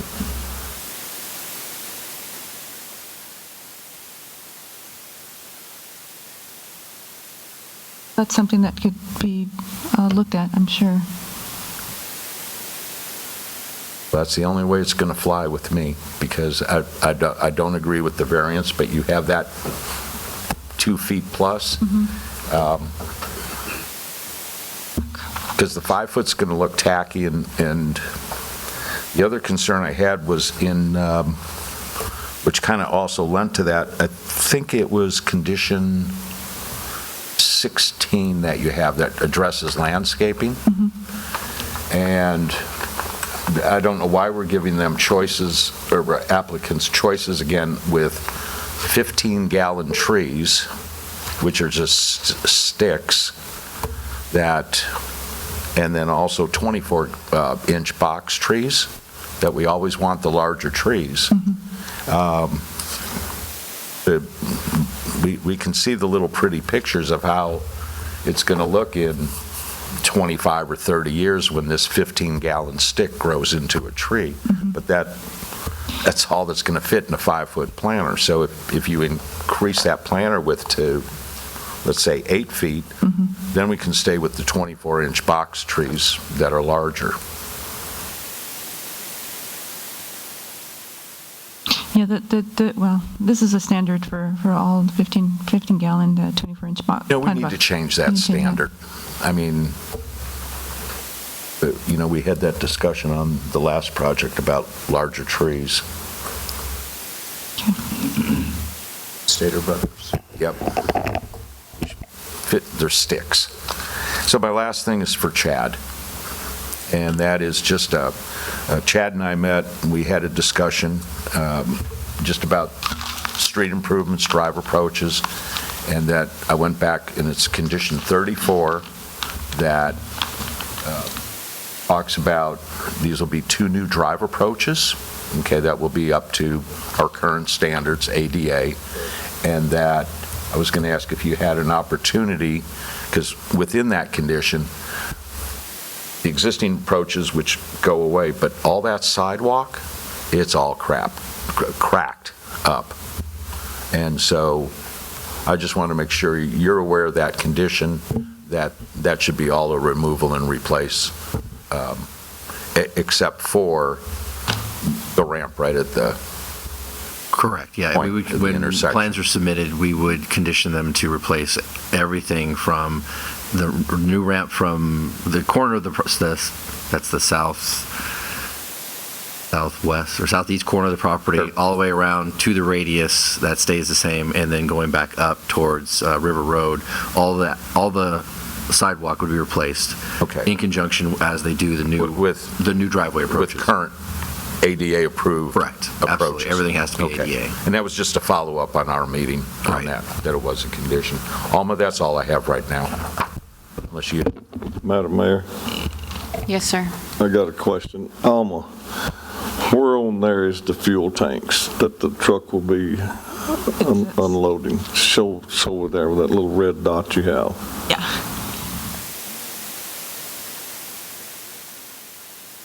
Put it over here where I can see it, please. Sorry. I'm blind. Right in here. I mean, the underground fueling tank. Okay, that's where he'll offload.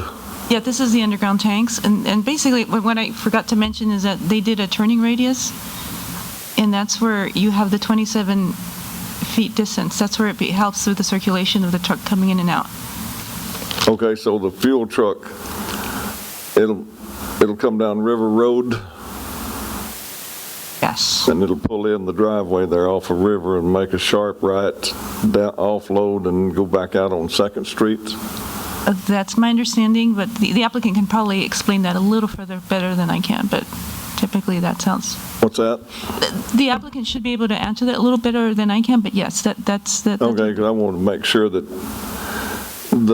I see what Greg's saying by increasing those planter boxes by 3 feet. I just didn't want to reduce the guy's ability to get in and out of there with those tractor trailers and everything. But okay, we'll ask the applicant when he comes up here. Thank you. Who's the applicant? First off, thank you very much for taking your money and investing in this property. As you know, that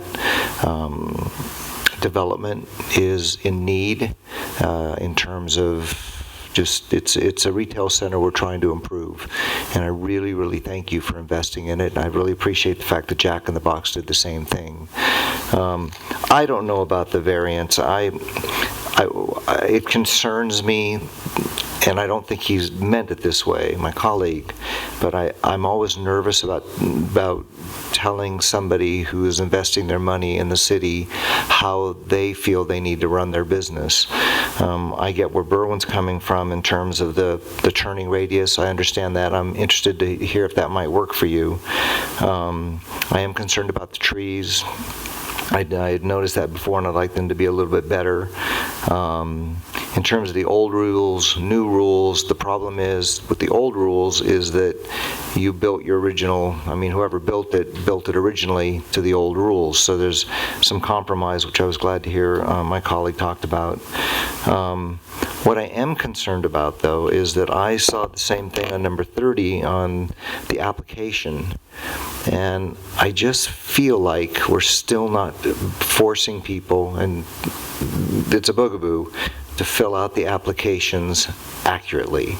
I mean, the big one for me was number 30, but also 32, substantial increase in fossil fuel consumption, electricity, oil, natural gas, and also relationship to a larger project or series of projects.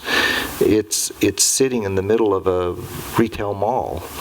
And I think that it's important that we look at all of those things. Has a prior environmental impact report been prepared for a program, plan, policy, or ordinance consistent with this project? It's a gas station. You had tanks removed. There's a whole bunch of things that occurred on that site. You're going to level a building. There's just a lot of things. Well, I mean, once again, I mean, we went down this before, and I just don't understand why these, and it's not the applicant's fault. I think that maybe we need to do a training or something like that to maybe make sure that they understand how these things need to be filled out. Other than that, I mean, I totally get where Greg is coming from, but I want to make sure that, and I'm not saying nobody did this, I really want to respect the fact that you're pulling money out of your pocket and investing in Norco, particularly on that corner, which right now is problematic. So I want to make sure that we don't kill the project. But if you're okay with the extra 2 feet, I don't have a problem. I'd like the trees to be a little bit bigger. I think Greg is exactly right. I think that we need to change that ordinance. The little stick trees, it's nobody's fault. In fact, I thought we'd changed it. But unfortunately, we learned a lot from the Stater Brothers project down the street. We discovered that some of the trees weren't quite as good. And then my understanding also, just in talking with the proposed project across the street, correct me if I'm wrong, Andy, my understanding is that part of the deal for that project is that they will widen the road from their side. That's what I understood, that they wouldn't be touching the north side, that they would be touching the south side, and if there were turn lanes or whatever was needed there, they would be responsible for that. Of course, we don't have a project on that yet. Right. I mean, I get that, and and we talk to that guy every 5 years, so it's kind of like you kind of have to remember what he's talking about. Anyway, that's all I have, Madam Mayor. Thank you very much. Any other questions of staff? All right, we will, I'm going to go ahead and open the public hearing. Do we have any cards? We have no speaker cards at this time. Yes, sir.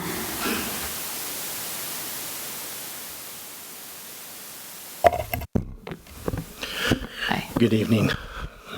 My name is Mike McFarland. I represent 7-Eleven on this project here. I appreciate the comments that you had here, and I'd hope to address some of the comments if I could start there. So, grab my notes here. First thing, this isn't a typical layout for 7-Eleven. We did look at this. We realized that this is a smaller store or a smaller size lot, so we did have to make a lot of compromises on our side of this. This is not a typical size store that we do. The stores average anywhere between 3,100 square feet, and they're actually going into bigger prototype stores now, closer to 4,000 to 4,500 square feet. So this store here that we have laid out on here is designed for smaller sites. This way we've done it with the baseball style home plate design that we call it. We can shove it up into the corner of the site, try and maximize the site as much as possible. As Alma mentioned, this is a small site. It was designed that way originally. There's and as far as the fuel is concerned, normally, most of the time with the larger stores, we do anywhere from 6 to 8 fueling positions in there. So we recognize that this is a smaller site as well. So we've taken and trying to reduce it down to 4.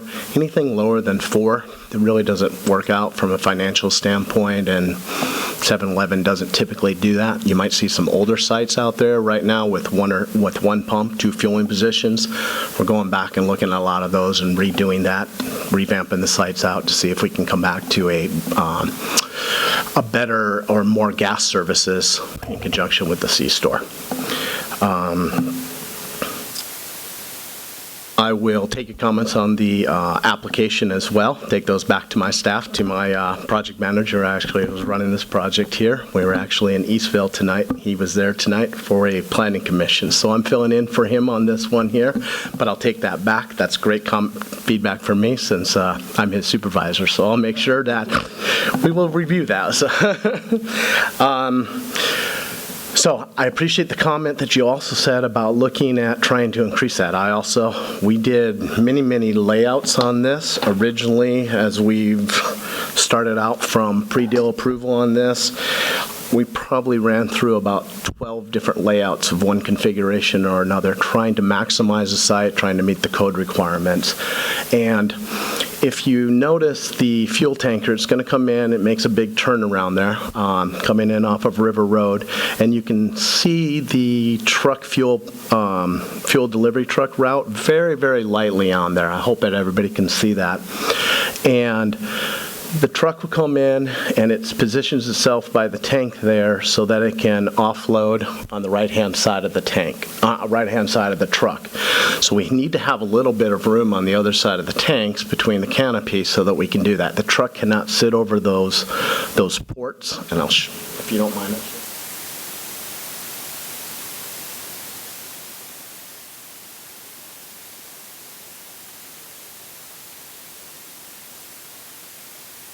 Truck can't sit directly over top of that, so we need a little bit of room there. And as you can see, as it exits the site as well, there's a car that's simulated there being at the pump there, and you can see that it's pretty tight. And typically, one of the concerns or one of the safety items that we have at 7-Eleven is not to have the truck run under the canopy. It's just a safety item that they had. So when we were laying out this site, one of the options that we looked at to try and get the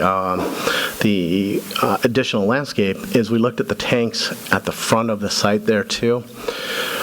That's a bad design. We rarely do stores anymore. You might see some older stores like that with the fuel tanks up there. There's too much pedestrian traffic, too much car traffic going on there. So we tried to move the tanks as far away from that as possible to keep the tanker truck away from pedestrian traffic as well. But I think that there is a little bit of opportunity possibly to increase that. I'm not sure that we can go the whole 2.4 feet there, but there may be some opportunities along the second side where the fuel tanks are. I'm not sure how to increase that because I can't move the tanks over. If I move the tanks over, canopy starts to encroach, then we don't meet the two-way drive aisle requirements as well. Okay. Trees, I'm not opposed to having higher trees in there. Some stuff that we've done in other jurisdictions as well to help with the screening on it. If you want to, we can incorporate some type of bushes along the front there to create some screening along 2nd Street there, and also along River Road. You know, sometimes we've used some higher bushes rather than the larger trees if screening is the concern, and to create more of a landscape area there. Because I agree with you, sometimes the trees don't create that landscape area where the bushes or low-lying plants, 3-4 foot high plants kind of help to create a more full landscape area. So we're definitely something we can consider on that. I think the trees were a code requirement. That's why we're showing those originally. As Alma mentioned, at the Planning Commission, we're more than happy to look and work with staff as far as a monument sign. Alma and I met the other day, and one of the signs she mentioned was at Sierra and 6. Drove by that sign. We could do something like that. We just have to, in this case here, we have a utility pole that's right there, so we'd have to work around that design. So I'm not quite sure how that would fit in there, but it's something that we're going to work with staff on from a signage standpoint.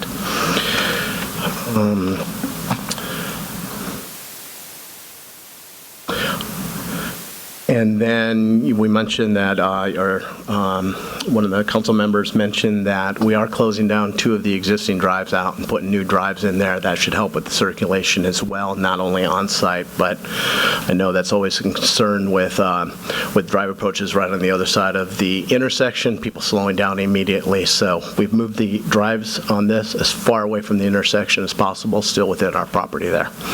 I think I've answered most of the questions that I've heard out there. I'd be happy to answer any other questions that you have.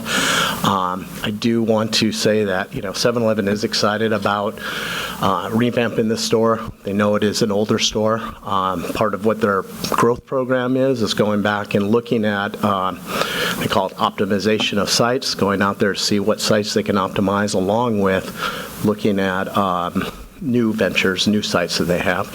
I know we have some other sites here that we have in with the city right now as well. So 7-Eleven is very, very anxious to come in and with the city and get in the city of Norco and to have a nice building there as well. Like everybody said, this is the entryway, and I think the elevations that have been done and provided are really, really nice and are going to go a long way there. Does council have any questions of the applicant? Yeah. Councilman Newton. Certainly do appreciate you revamping and investing in our city. There's no doubt about it, so don't take me the wrong way on any of this. I appreciate your comment about talking to your PM about how to fill out a checklist, okay, and how to read things. So you can have Adam with that one. So in my concern, some of the photos we have here, and it's like I said, not wanting to be a jerk about this 5-foot island, but eventually they start to look trashy, just on the smaller areas, and you can see it in these photographs, and I know you're aware of that. Sure. So wherever we could find the happy medium, okay, but I didn't want the lieutenant to run away because I have a question for you on this, if you come right back. Whatever we can do to increase that width and stay with the larger trees, that's what I'd like to see us do there. Okay. Realizing what you need, for a safety element.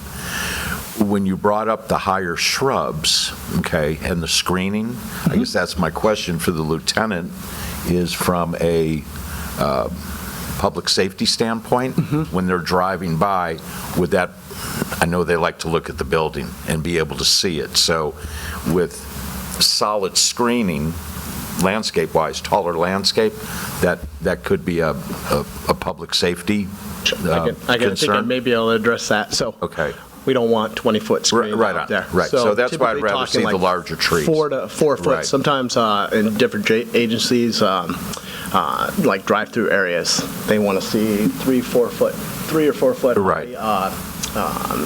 bushes there to help screen the lights and just the bottom lower, of that. Okay. The lower of that. Yeah. But from a visibility standpoint, we don't want to block that either. I mean, we love that the police can come by and visually look into a site and see it. We actually design our sites that way as well. Excuse me, we call it a fishbowl effect. Yep. We want the police and everybody else in public driving by to be able to look in and see what's going on. Yeah, I just want to make sure we were clear on that one. Okay, so that's fine. If you could just squeeze that, just a different additional footage, then I'm happy with it. I have a theory with my question on the variance, okay, that I'm not going to agree on the finding on the variance, but I'm still fine with the project. Okay. We answered it without you. Okay.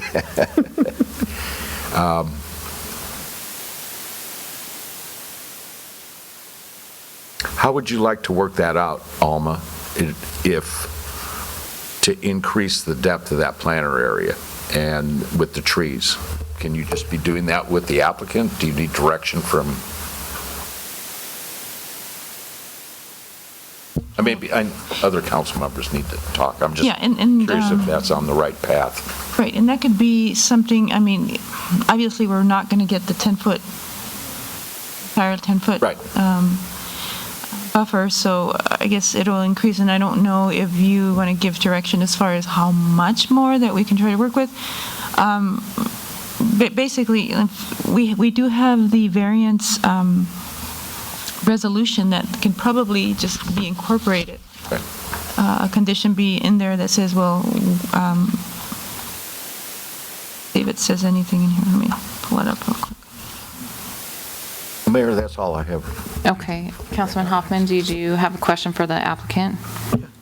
Yes, I do. I think what Councilman Newton was referring to was the principles behind CITIB, crime prevention through environmental design, which you guys all are aware of, especially with service stations, is that 3-foot height on a hedge and having that view of trees not lower than 6 foot. So you get that visibility when you're driving through in a patrol car.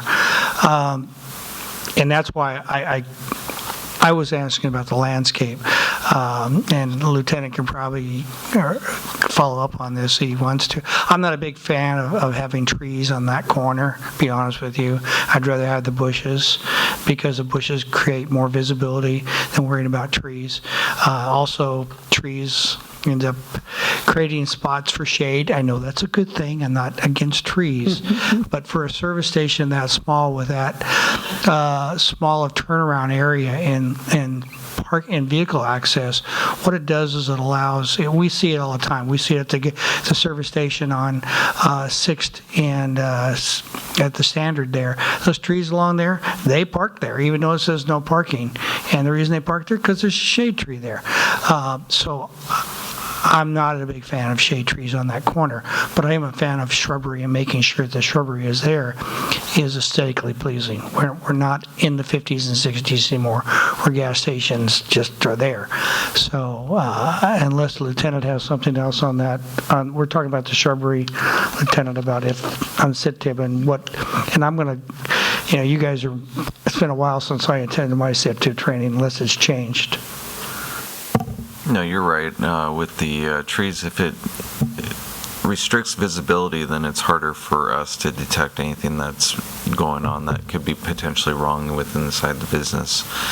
And obviously, we do have a SEPTED trained employee that does sit down with planning and looks at these designs and provides that feedback. So, but I do agree with that.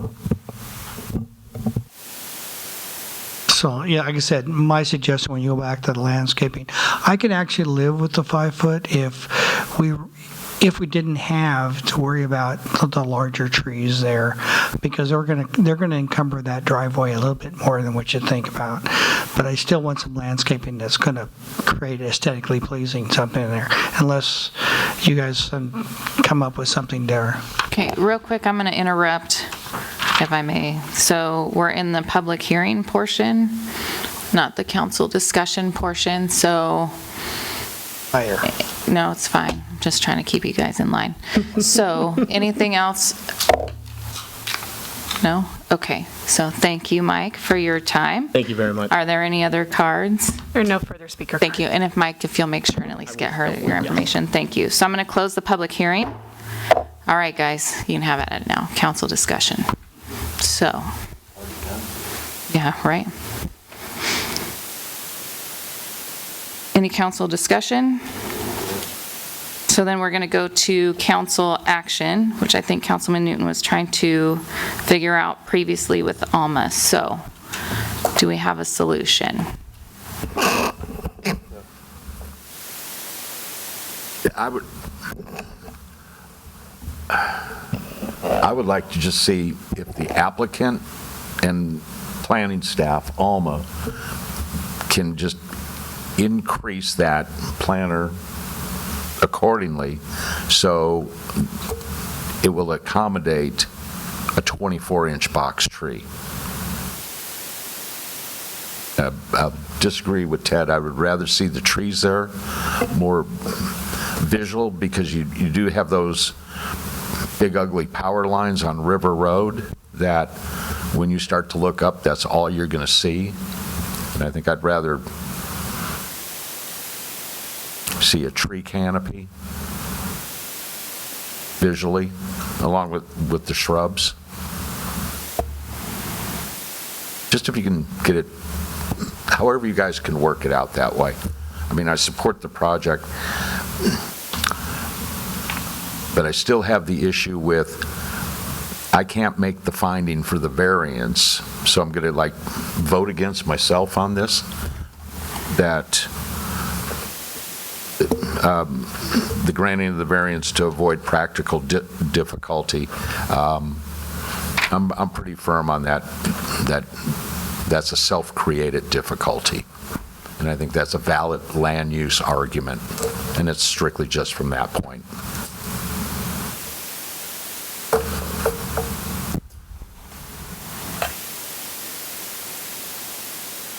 Motion. So do we need to, so the recommended action is to concur with the Planning Commission's approval of a conditional use permit and a variance. Do you want to make a motion to approve one and split them and make two different motions, one for the CUP and one for the variance?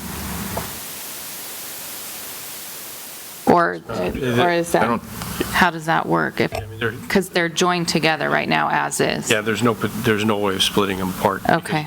The conditional use permit, part of it will be the variance. Whatever the language is related to the setback for the planners.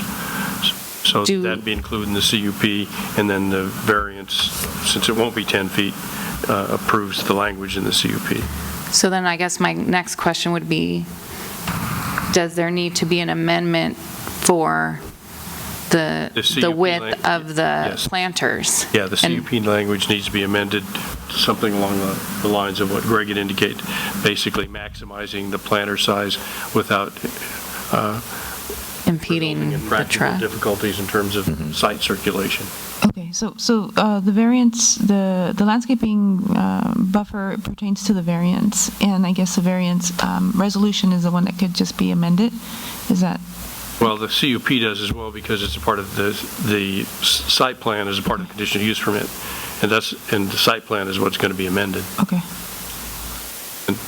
And so the variance will approve the conditions of the CUP related to the site plan. I don't have that in front of me, but so for some reason it wasn't in my agenda. But there shouldn't be any need to change the language of the variance. Okay. Because the variance just refers to the site plan. I see.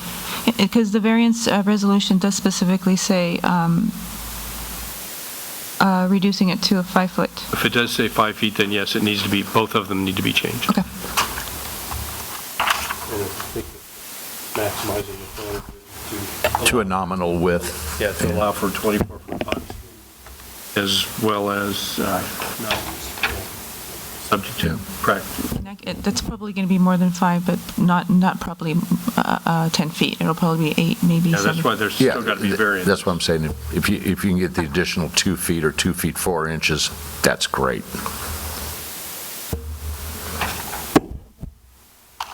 Okay, so is there anybody that wants to take a stab at the motion for this? Or I guess I can do it.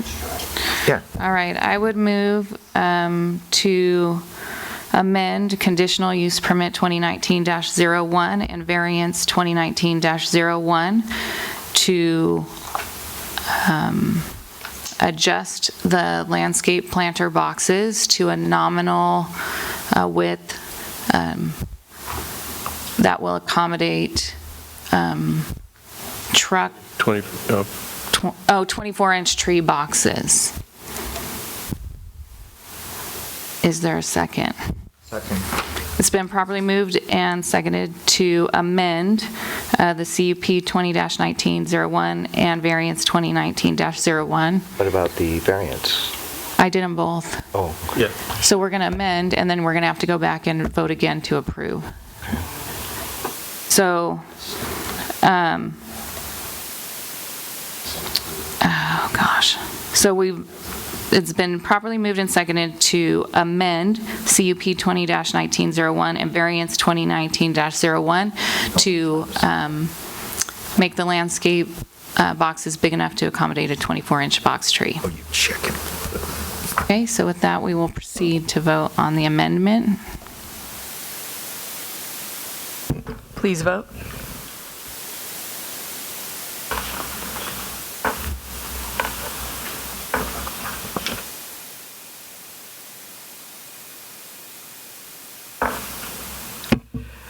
Vote, Councilmember Newton voting no, and the rest of the council, yes. Okay, so now do we have to go back and approve as amended, correct? Yeah, the way. Okay, just making sure. So I would like to make a motion to approve the amended version of CUP 2019-01 and variance 2019-01.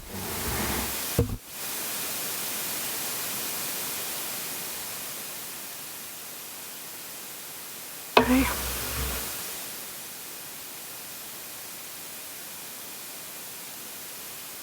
Please vote.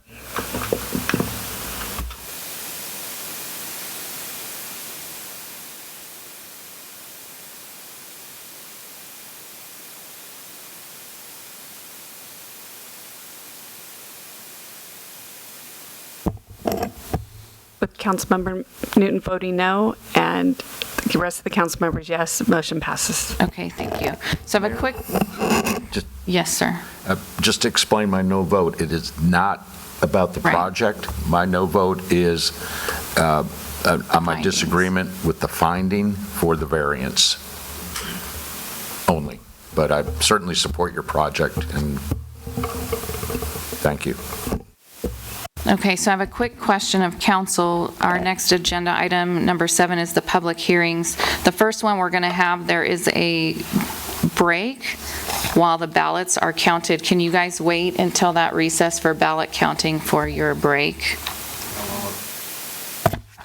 I don't know. It depends on how much you guys discuss things, or if you need a break. Yeah, I mean, well, No. in terms of the agenda item before the break, it shouldn't take very long, since you don't have any options other than to say, open the public hearing, call the election. So is that okay with council? All right, so thank you, sir. We're going to move on to public hearings. So the public hearing, we have number 7. We're going to have the staff report presentation, council questions of staff. I will open the public hearing. Just a reminder, and I'll say this again when we get to this point, ballots can be submitted up until the close of the public hearing. You'll just bring those forward to the clerk if you have those. We will have our public hearing, which is speakers in favor, against, and neutral. I will close the public hearing, at which time no further ballots will be received.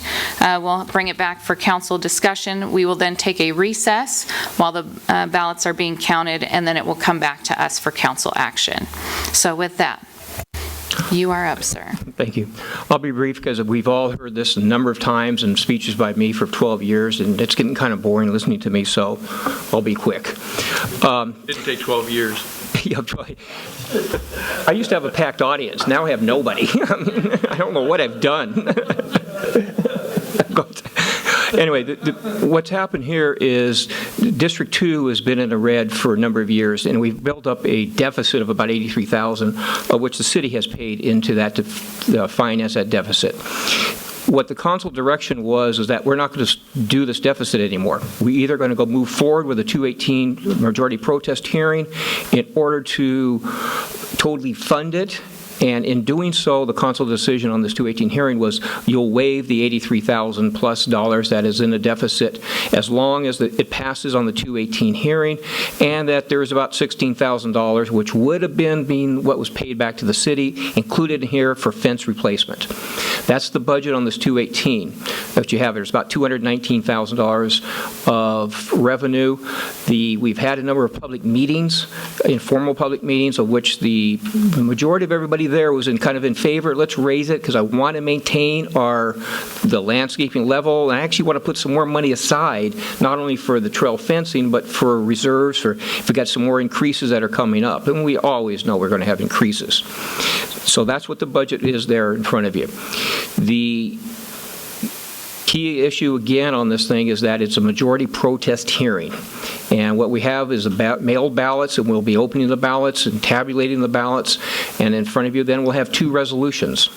One of it, if indeed it passes, we have the majority of yes votes, you'll adopt the first resolution. The second resolution, you adopt that in case you have the majority protest that says you're not going to go to the increase.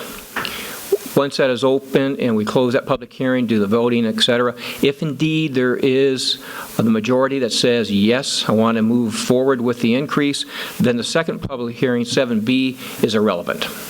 Okay, that is the old budget, of which you have in that budget, and I'll explain a little bit on that when I know we're not at that public hearing, but that's where the $16,000 a year is going to be repaid to the city. And again, that budget on the council direction was that we will cut the maintenance down to the budget. We'll get the $16,000 a year back, and landscaping will be shut, irrigation will be shut down, parkways will not be maintained.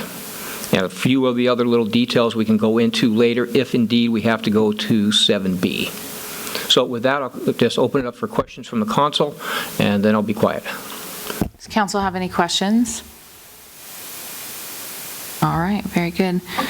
So at this time, I'm going to open the public hearing. Ballots can be submitted to the city clerk until the close of the public hearing. So with that, the public hearing is open. Do we have any cards? We have no speaker cards for this item.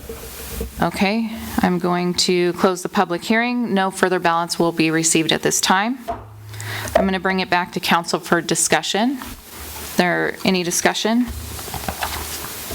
I'm just going to reiterate, and I know I made this statement when we discussed this before, if the Prop 218 doesn't pass, services will be cut, and I will not vote to subsidize the LMD beyond what we've already done. So just so my 2 cents is on the record for that. So, any other comments? All right, then we are going to go ahead and recess at this time for the clerk to tabulate the ballots. Okay, we're going to go ahead and reconvene the city council meeting, and I guess at this time we'll defer to the city clerk.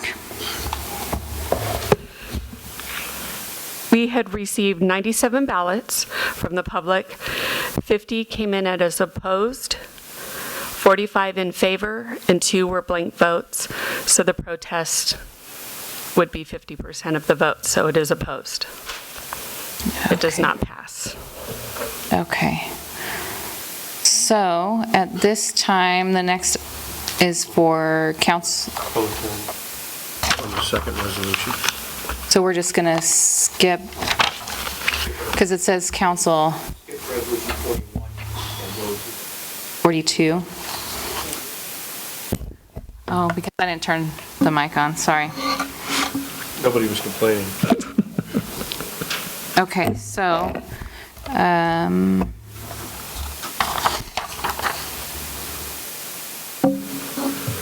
yeah, we already did the public hearing, so now it's just time for council action, correct? Which is the resolution 42? That is correct. Okay. Is there a motion? I move to adopt resolution number 2019-42, upholding the majority protest not to increase the assessment. Second. Okay, it's been properly moved and seconded to adopt resolution number 2019-42. We will take a vote.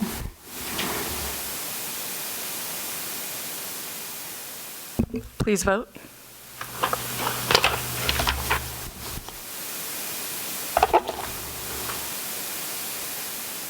Motion passes unanimous.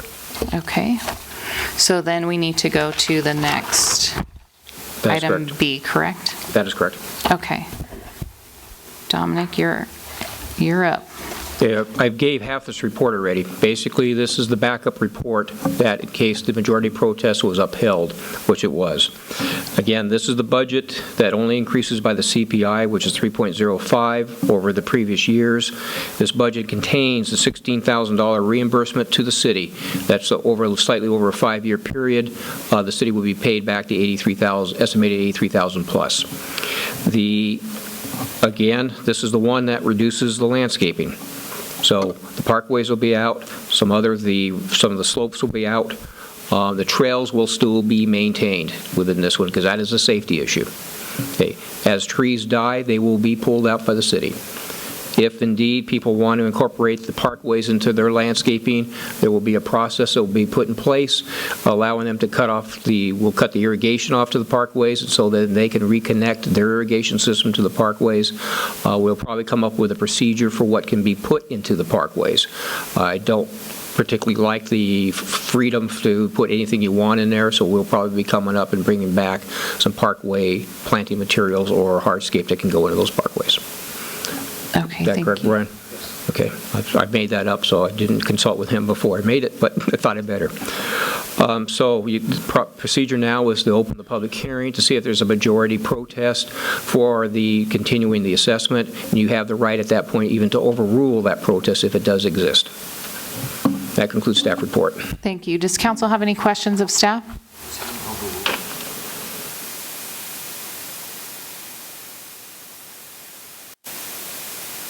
That protest.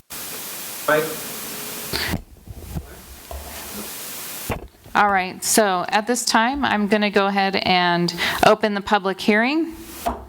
Are there any cards on this item? There are no speaker cards or protests on this item. Thank you. I'm going to close the public hearing. I'm going to bring it back to council for discussion and council action.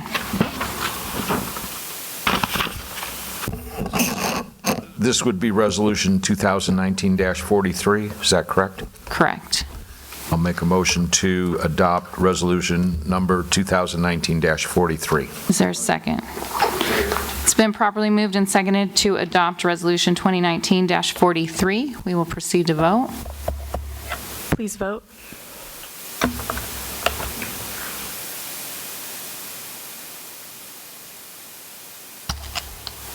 Motion passes unanimous. Okay. We will move on to item C, which is ordering the continuation of landscape maintenance districts and confirming their diagram and assessment for District 1, 3, and 5. That is correct. Again, there's nothing, and why we took 4 out of this is that Ted has a conflict on 4 as he lives in the district, so we separated 4 out into a separate public hearing. Would be the same procedure we did last year. Nothing unique about these. They're all going up by the CPI of 3.05. It's the same budgets that we had. We do have an increase in there, and we're dipping into a little bit more into the reserves that we want to, and so we'll be analyzing as we're going through the process, the half-year budget and the full budget to see where we stand.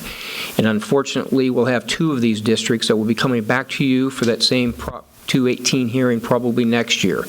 Brian and I will probably begin in the next 3 or 4 months organizing that and start to do the public meetings to discuss it with them. One of the districts in there already wants to increase it because they want some additional landscaping and some additional improvements. We'll see how far that goes when we actually start trying to get the people to come to the meeting. Part of the problems we've been having is getting people at the meetings to discuss it. When you only have 219, let's go back to the other one, 219 properties in there, we only get 5 or 6 properties representative of our meetings, and we even have the meetings in the park, and then we have a turnout with only 95 votes on this last one. That's kind of a downer for us to put in the effort in to try to get them, but we're going to go through it again and try to get them out for the 2 districts that we may have to do a 218 hearing on. Again, if you take a look at the budgets in there, we always try to maintain a 6-month reserve that covers the city's cost before we get the tax dollars in. And you can see we're starting to dip into that on some of these and get very, very close. So that basically includes staff reports. Again, there's nothing really unique in those 3. Does council have questions of staff? Okay, I'm going to go ahead and open our public hearing. Are there any cards?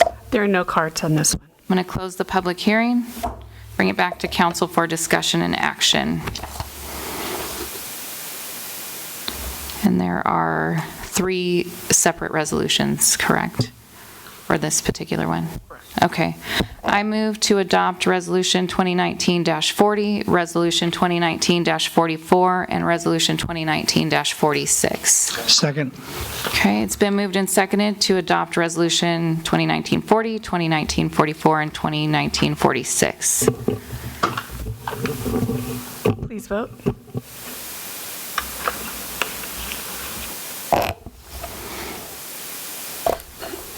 Motion passes unanimous. Okay, so then next on the agenda is the ordering of continuation landscape maintenance District 4. So Councilman Hoffman will get to take a little break.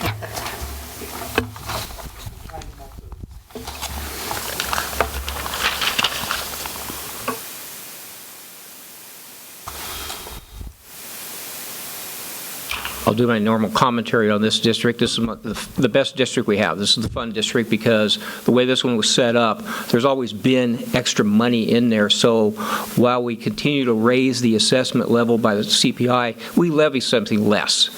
And this is also the district we had the other issue with, which then we've now changed all the fencing around, and we got the fencing out there that's going to last another 20, 25 years. In my opinion, it looks very nice. It's neat with the new fencing in there. Again, this one here, it's gone up a little bit from the previous year, only because we've had a 10% water increase. And that is, we'll bump up in some of the maintenance issues, but again, it's significantly less than what we could be assessing this district. And as you can tell, I'm not sure if we had any speaker cards, but this is the one we used to pack the audience with and had lots of discussions. And we seem to have worked through that over the years, and we've got the public behind us and what we're doing in that district and the improvements we've made. If there's any questions, that would conclude staff's quick report on it. Council have any questions of staff? Okay, no questions of staff. I'm going to go ahead and open up the public hearing. The public hearing is now open. Do we have any cards? There are no speaker cards or protests. Okay, I'm going to close the public hearing. Bring it back to council for discussion and action. Motion to approve. Okay. I was going to say motion to approve Resolution 2019-45. Berwin, do you still second that? Okay, it's been properly moved and seconded to adopt Resolution 2019-45. Please vote.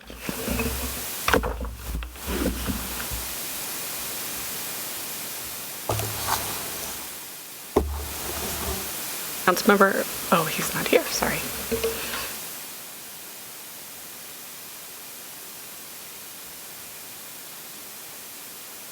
Motion passes unanimous with Councilmember Hoffman abstaining.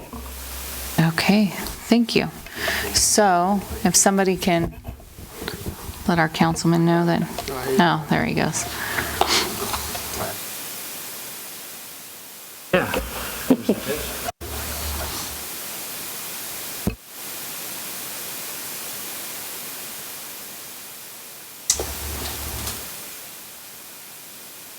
All right, so we're going to move on to agenda item number 8, which is City Council, City Manager, and Staff Communications. We are going to start with Matt. I just like to change it up. No report? All right. Thank you, sir. Chad? Alma? Anything? Thank you for being here tonight. All right, Brian? Concert in the park on Friday. Brian says be there or be square. Gina? Lieutenant? Just really quick, just to follow up on the July 4th fireworks enforcement.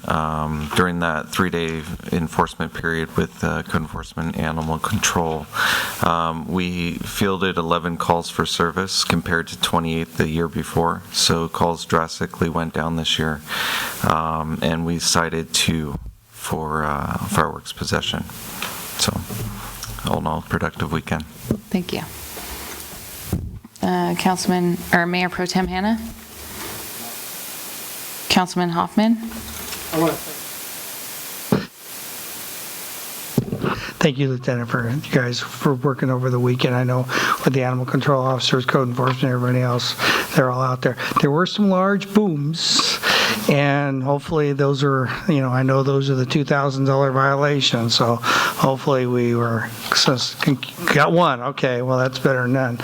And, I think the residents are learning, and that's the important thing. Education rather than citation. Thank you. Andy? John? Nope. Kevin? Real quick, Berwin, I'm sorry. One, I'd like to get a report on Ingalls Park. One of the things I'd really like to do, and I've talked to Andy about this, we need to finish Ingalls Park.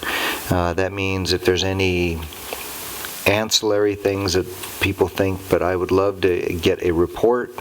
I would love to move on Ingalls Park. Foliage, that kind of stuff. Right now we have, there's quite a bit of money coming into Norco, and I think that given the uses of that, I really like to, if nothing else, get a report from the committee that meets. And if we're at a place where we don't know what's going to happen throughout the park, I'd like to see some planning, and I'd like to do that within a month if that's possible.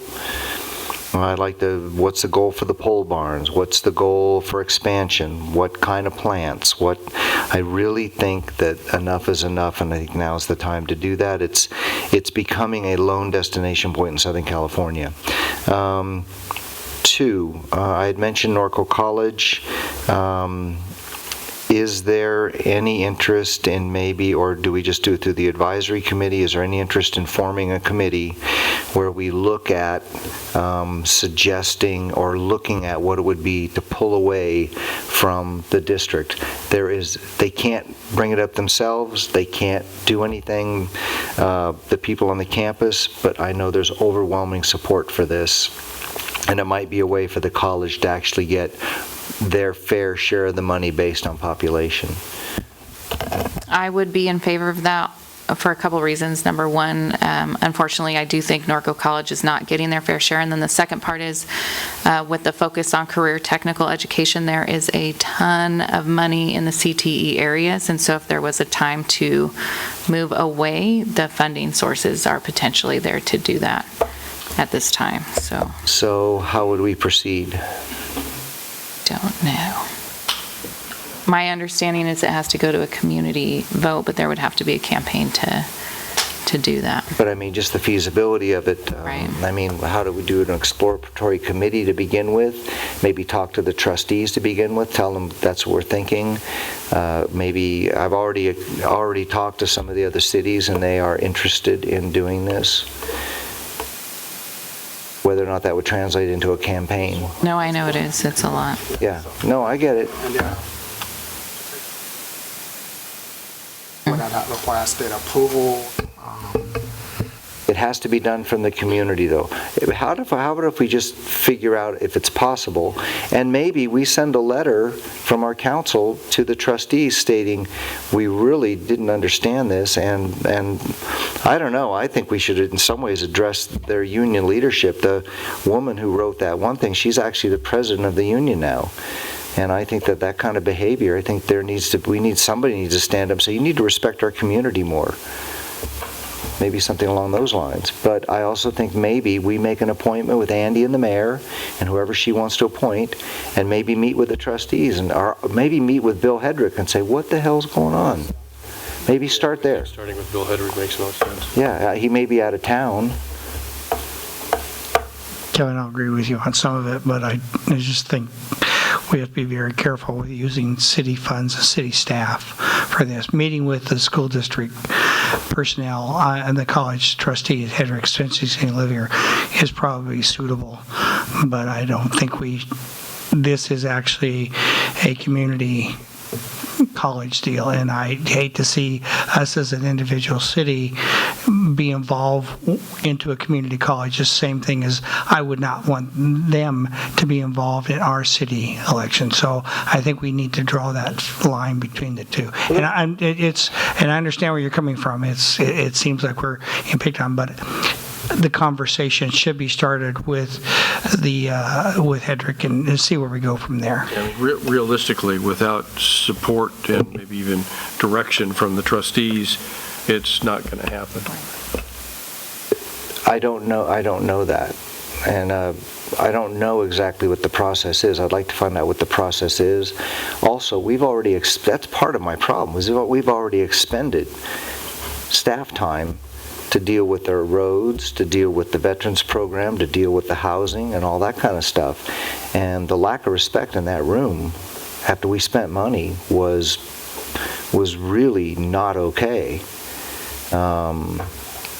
But I mean, I'm willing to start with Bill Hedrick and just see where it goes, and let's just have a look at what is the process to break away, and maybe it does require grassroots. I'm not saying put any money up now, but I think that this is an entity in our community, and it's a necessary entity in that, one, it services a huge number of our residents, and two, I keep harping on this, they're predicting a 50% unemployment rate. And this college is not, we need this college to be ready to handle that, to retool people. Does anybody understand what a 50% unemployment rate would mean to the county, the entire county of Riverside? So I think that whether we do this or not, we need to put them on notice that we expect to be listened to. He's our representative. And I totally get what you mean in terms of, I mean, you know as well as I know, they could open those roads anytime they want. They're a state entity. And I've been with presidents who have said, we're going to build a stadium here, and it's state standards. We don't care if we're 10 feet from those houses.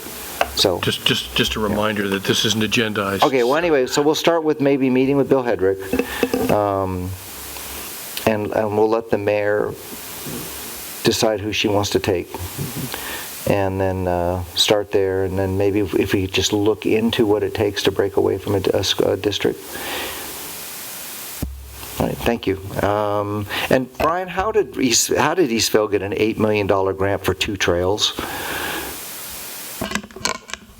I don't know exactly where they're funding, but I think it's part of a transportation grant. 2 trails, $8 million. And they're little trails. They're trails that link up for transportation to and from work. They're little trails, Brian. I'm sure Berwyn could come up with linking trails to the buses somehow. $8 million, 2 little tiny trails, like not even as long as my street. All right, that's all I have. Councilman Newton? I'd like to know more about that. A couple of things. I'm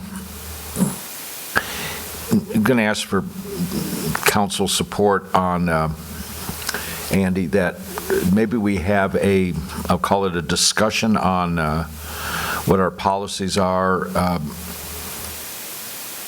maybe looking at our enforcement with cleanup, weed abatement, just that general discussion that we've had. I think that some of our, well, let me put it this way. We all received an email here the other day from a resident about a culvert issue being cleaned up. That was a city easement. But that didn't trouble me as much as in the body of her email when she made a comment saying, you know, we are no longer a town of $100,000 homes, that homes in Norco are basically $500,000, and we don't look good. She used other verbiage, but, you know, it's just still out of hand. But I think what we need to do is just a refresher on our policy. Maybe we need to tweak some things code enforcement-wise, legal-wise, and also with community outreach, that maybe we need a refresher course with the community of you're to maintain your property and what these steps are going to be. So that's one item that if we could move into that direction. And the second is Andy and Gina. We have a waste management report coming up soon. And I would like to know, I get a bunch of calls, and I'm assuming the rest of you also, that from residents that experience difficulty with Waste Management's customer service. And then what we end up doing is either calling Glenda sometimes, but more of the focus is going to Julie Hauser in Gina's department to resolve these customer service issues. And I believe in our contract that if we're spending time and money and resources with our employees to be doing their job for them, that we should be charging them a fully burdened rate. So I'd like to know how much time Julie's spending on doing customer service work for waste management as far back as we can track it, and then going forward. And maybe that's the only way it's going to change with waste management, is hit them in their pocketbook, like we do with other fines and things like that. So those are my two requests. Did you have a comment to that, or? No, I just wanted to let you know Julie's been on vacation this week, and I've been spending quite a bit of time. It's wonderful getting to know our residents, I want to say that, and they're always very gracious, but it is frustrating for them. Yeah. And in terms of looking back in time, I know we kind of feel it out. Like last week, it was probably 5% of the time. The week we were looking at some issues, it was probably 30, 40% of our time. And it isn't just that it's one communication. We do several. It's email, Right. It's notes in the count, it's following up and calling them. I spoke to one person about 4 times this week just to make sure things were in place. So it is quite a bit of time. I just want to, covering her position this week, learned a lot. Good. I mean, Julie's been doing great with it. There's no doubt, and that's the feedback I get, but I'm upset on the other end that our residents shouldn't have to be calling a council member or the city because they can't deal with, proper customer service for one of our contractors. I know how to get their attention, and I would like to have support with that. What do you want? Let them pay for it if they're not going to do their job. I mean, again, none of I'm not this agendizing. That we'd have a discussion with that, Andy. Councilman Newton, I believe there are provisions already in the contract that requires them to pay penalties based on the number of customer complaints. What we need to do is review those provisions, and I think that there is a defined frequency by which those performance standards have to be measured. Take a look at that and see what the contract says first, and begin to assess those fines. So long as Julie is tracking, obviously, these customer complaint issues. And we have assessed fines, so we have been following the contract on that basis. I haven't looked at the detail to see if we can recover personnel time, though. Thank you. That's all I have, Mayor. Dana, do you have anything? No. All right. Ladies and gentlemen, I will adjourn this meeting at 10 after 10.